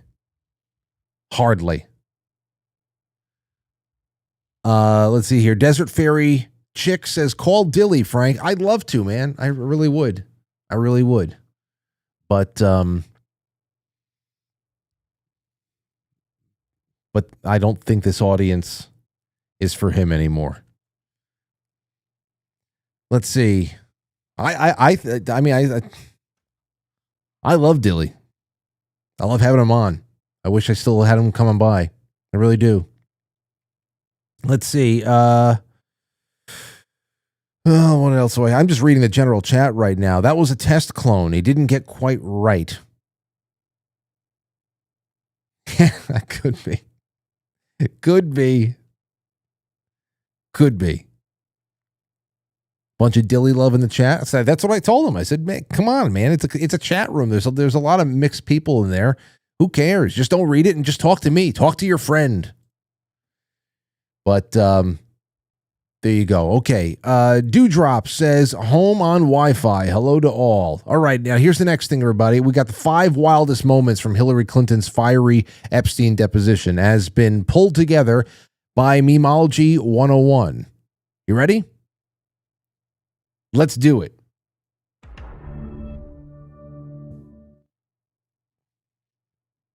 March 2nd, Oversight Committee releases videos of Clinton depositions. When you saw photos of your husband in a hot tub laying on a beach and getting massaged by other women, and you knew that Jeffrey Epstein was involved in some of these trips and these things, did it concern you at all? I'm here not to offer my opinions. I'm here to answer specific questions to the best of my ability. When you saw your husband in these photos with a young woman being massaged, what went through your mind? I am not going to speculate.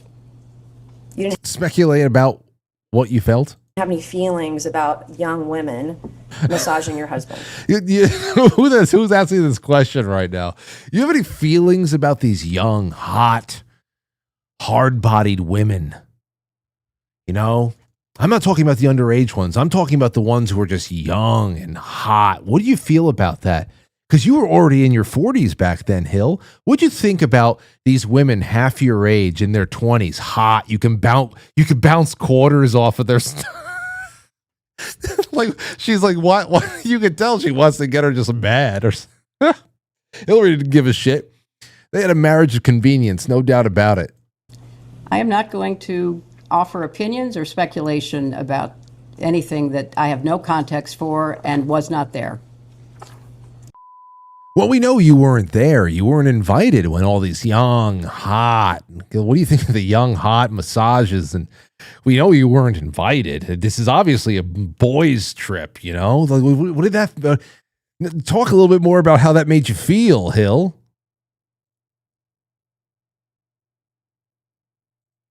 Anyway, let's keep going. In past public statements, as in 2017 speeches and interviews, you described Pizzagate as a baseless conspiracy theory, alleging you and others ran a child sex trafficking ring from a Washington pizzeria basement. Have you reviewed any 2025-2026 Epstein files that were released that you believe reference or relate to those specific 2016 claims regarding the Podesta emails, Comet Ping Pong Pizza used as code possibly? I'm sorry, you're asking her about whether she's reviewed emails in the Epstein files which relate to the wacky Pizzagate scam. You could characterize it however you want. I just would like to know if she's familiar with any of them. So excuse me, your question is about... It's a stupid question. It's not a stupid question, like if you wanted to broach the topic, but it was a bad segue. Like I'm thinking about, just as an interviewer, someone who at least has an idea of where I want to bring a conversation with a guest or something like that. It's like, have you sat, like what did you think you were going to get out of Hillary Clinton? Yeah, no. Yeah, I was looking all throughout the Epstein files, looking for things that have some kind of a link to Pizzagate. Whether or not she has reviewed any emails in the Epstein release files about Pizzagate. Correct. Pizzagate was totally made up. It was an outrageous allegation that ended up hurting a number of people, that caused a deranged young man to show up with his assault rifle and shoot up a local pizzeria. He showed up with his assault rifle and shot up a local pizzeria's hard drive with one bullet through a door that required a code to get into the IT closet. And even whoever the interviewer was, even, categorized the theory poorly. Hillary, that's so, stupid to say Hillary Clinton was running a pizzeria.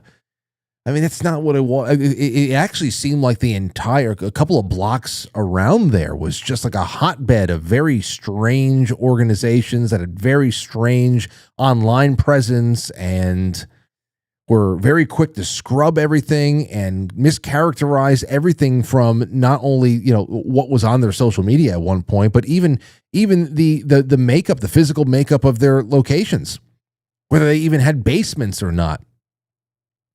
So this was flubbed. I can't believe you're even referencing it. You should be. There are connections to the language. Oh, you teed this one up for her. She's too smart for this. You just teed this one up. Well, the QAnon people believe there are. So I don't know what QAnon people believe. Have at it. But you've accused certain parties, and I think even right now today of. You know how I would say it? I'd sit back like you're Hillary Clinton, God forbid. I'd sit back and I'd kind of like take one of those. So, what does human flesh taste like, Hillary? Tell us a little bit about the taste of human flesh. I would just get right to it. Just start rocking in my chair. Get her really nervous. She'd crack with me. There's no way she'd get away from my line of questioning. I'd be very, very, very slick. Promoting slow walking or information in ways that fuels conspiracies. In your view, did any Epstein-Maxwell related investigations or file handling pre or post 2019 contribute to or intersect with the spread of Pizzagate-style theories about Democrat figures? Objection. I have no way of answering. That is the Possible most speculation. ridiculously. Have you or your representatives identified any Epstein file content that has been misinterpreted online to revive those claims? And what steps, if any, have you taken to clarify? Oh my God, these are terrible. I'm not a fan of this woman. These are bad questions. It's bad. They're just bad questions. Does anybody agree with me that the questions themselves are awful? Again, object on the ground of. I think that this is all very speculation. reasonable. Well, first of all, I don't follow the crazy conspiracy stories that are online. I regret that anybody does. I find it quite sad, but also disturbing that people would believe some of what is put forth, like Pizzagate. So I have taken no steps to review anything that might have any connection to something which I think is totally bogus. No. No, I don't. No, she didn't break a sweat. I mean, really, I expected a lot of interesting questions today, but Pizzagate was not on my list. That's okay. We're asking all sorts of things here. You certainly are. You certainly are. We're just trying to get the truth out to the American people. Well, that and would get be some clarity. very helpful. Are you aware of any files that were on Anthony Weiner's laptop in a folder that was titled insurance, life insurance, with a zip file titled Frazzle? This is way outside the chairman's scope. ruling. Outrageous to bring this up. That was a private moment between me and one of my victims. Outrageous that you would do this to me. This within the scope? Is this within the scope, Mr. Chairman? If the chairman rules that it's not within the scope, Mr. Chairman, based on what you said in the public hearing, is this within the scope? We can go off the record for a moment. Mr. Chairman, is this within the scope? I mean, there should be, like I said before, if you're someone like Hillary Clinton, who she's not some first lady. She's always had much higher stuff than that going on. Always wanted to go beyond first lady status or anything like that. So, I mean, you know what's being said about you. You know recurring things that are being said about you. You know everything. So I'm sure that frazzle has shown up in the documents one time or another. So, but I don't know. It's funny how everybody at the table was just like erupted as soon as it was like Fraz. As soon as Fraz came out, we're like, all right, enough of this. This is ridiculous. I can't. There's a little bit more in this. We'll go off the record and can talk. And then just a couple of more questions. Regarding the Epstein files, there are many files where Jeffrey Epstein seems to speak as though he does know you personally. In one file, EFTA 006571115, Mr. Epstein is commenting, and he quotes, "Hey, Hillary Clinton is much prettier in person." This was Tuesday, September 20th, 2011. And then another... I'm not going to object to that. Sir. Can we see the documents? Because we don't think the document says it. We don't think the document says it. Not that you're not pretty. Don't say that. Jeffrey Epstein has also commented that... All right. Oh yeah, there's going to be indictments all over the place after this. Indictments all over the place after this exchange. They're all done. They're going down. Excuse me, can I interrupt? There are photos that are being released of the secretary as she is testifying from inside this room. Can you please advise me as to whether or not that's permissible and consistent with the rules, particularly given that we have asked for a public hearing? If there are photos that are being released of the secretary as she is testifying, can you please explain how that I'm can done occur? with this. If you guys are doing that, I am done. You can hold me in contempt from now until the cows come home. This is just typical behavior. We will go off the record. Oh, for heaven's sake. So I would like to understand how that's permissible. Before the hearing was... It doesn't matter. We all are abiding by the same rules. I will take that down. Can you imagine being her aide or any number of her aides for so many years? I'm like, this right there, anybody who ever worked for her that doesn't work for her anymore and saw that, probably like PTSD flashbacks. That must have been like every day. That must have been every day for some poor young girls and boys that are just coming out of college and looking to break into the scene. Probably just left, said, I'm going back home. I'm going back to the farm.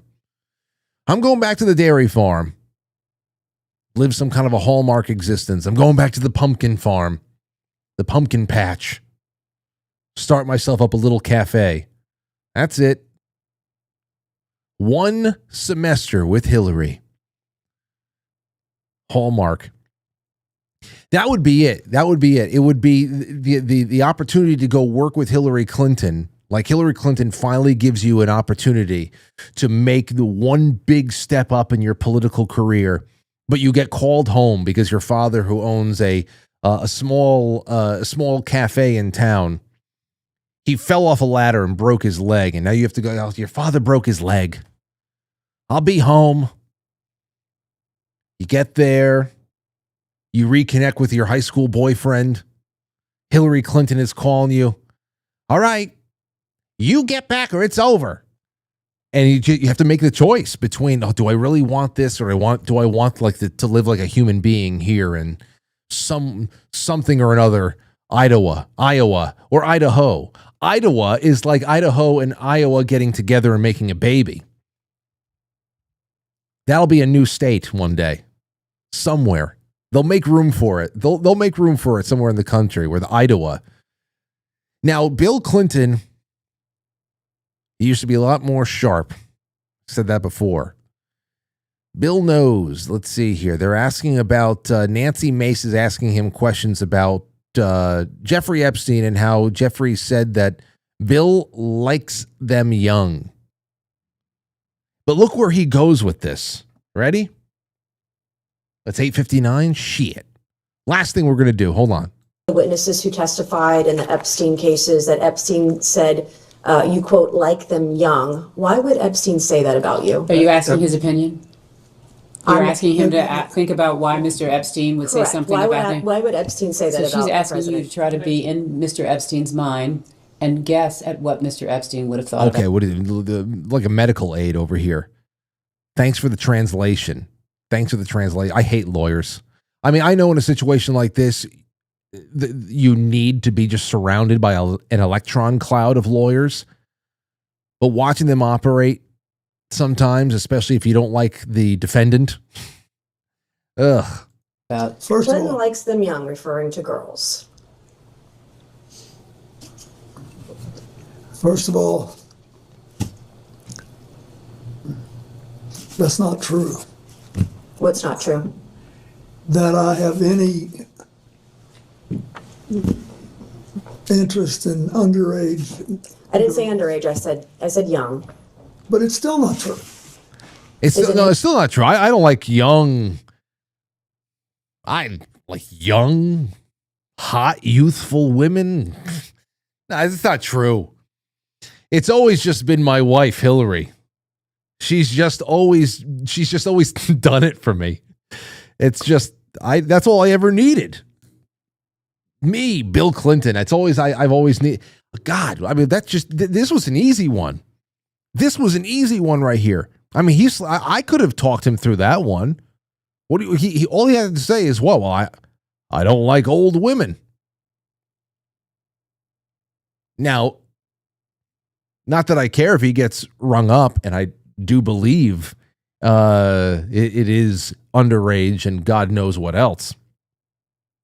But I mean, it's just telling that he went right to the denial that the girls were underage. When, I mean, he was in his 40s in all these pictures and shit like that. He's in his 40s. You know, a 22-year-old would have been young girl to him.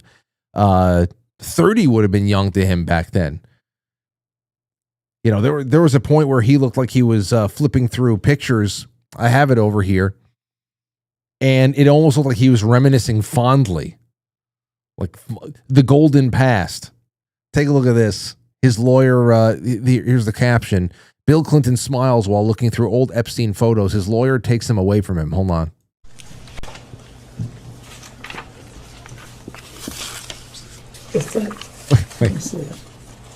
Wait a second.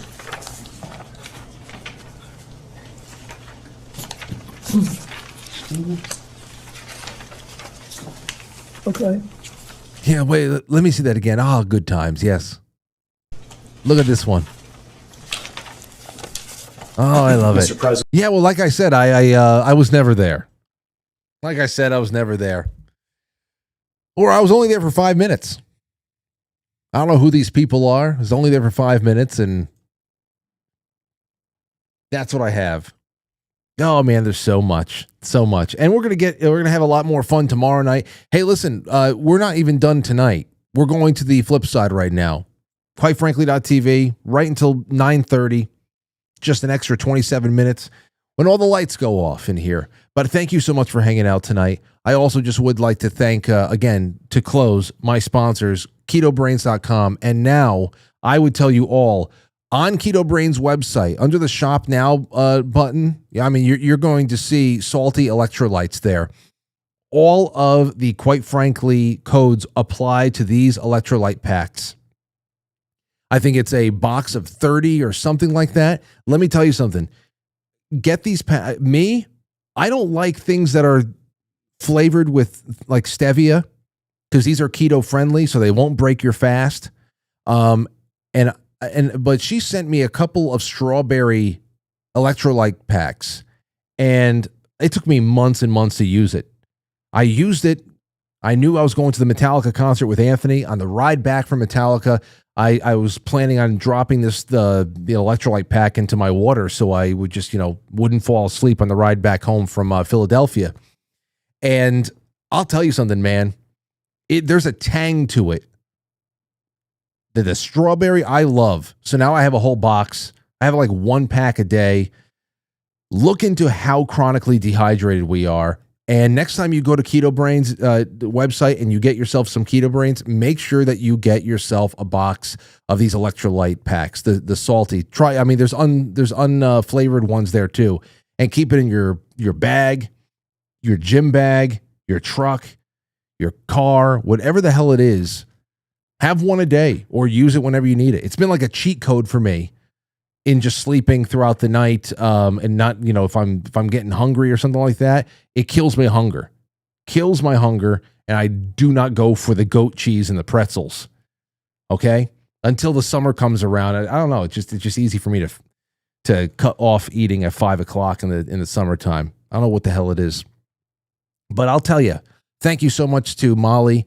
And I said, can you get Salty involved with this somehow? And we just did. So enjoy it. You're going to love it. Thank you so much. See you tomorrow night, 7 o'clock. We got a great guest, and I'm going to find some nice stuff to sink our teeth into. Change it up a little bit, okay? Have a good one. Check in the chat room for that link. Come over to the flip side and have a ball. No! It's not the way it's supposed to go. In fact, wait. Sorry, hold on. Sorry. A couple of things here. Stowe Soup says, another great listen. Thank you. Chris Hill says, what's with the epidemic of people asking Grok the most mundane of questions? Can we all start shaming this behavior? Yes, please. Please. I hate it. Grok, is this true? Grok, why are people doing this? Ugh, I hate it. Jay Britz, regarding the lynchings, I was referring to with tongue-in-cheek to the reaction of feathers getting ruffled by Ryan G. No ill intent. Like lynch mobs. Okay, I get you. Well, like I said, on nights like tonight, I just ask the questions. I sit back and I try to stick to the plan as best I can and don't watch the chat. Because it's a personalized experience. However people are taking it, it's all right. Tomorrow's another night. You turn the page, and hopefully people who didn't like one thing are satisfied the next night. And it's like you pick what you want, you take what you like, leave what you don't. And tomorrow's another day. Much love to you all. I'll talk to you soon. Thank you for the company. I'll catch you on the flip side.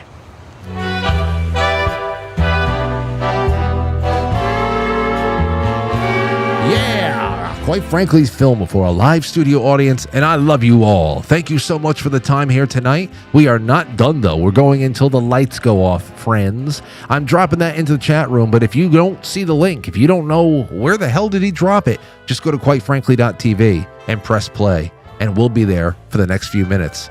All right, friends. See you soon.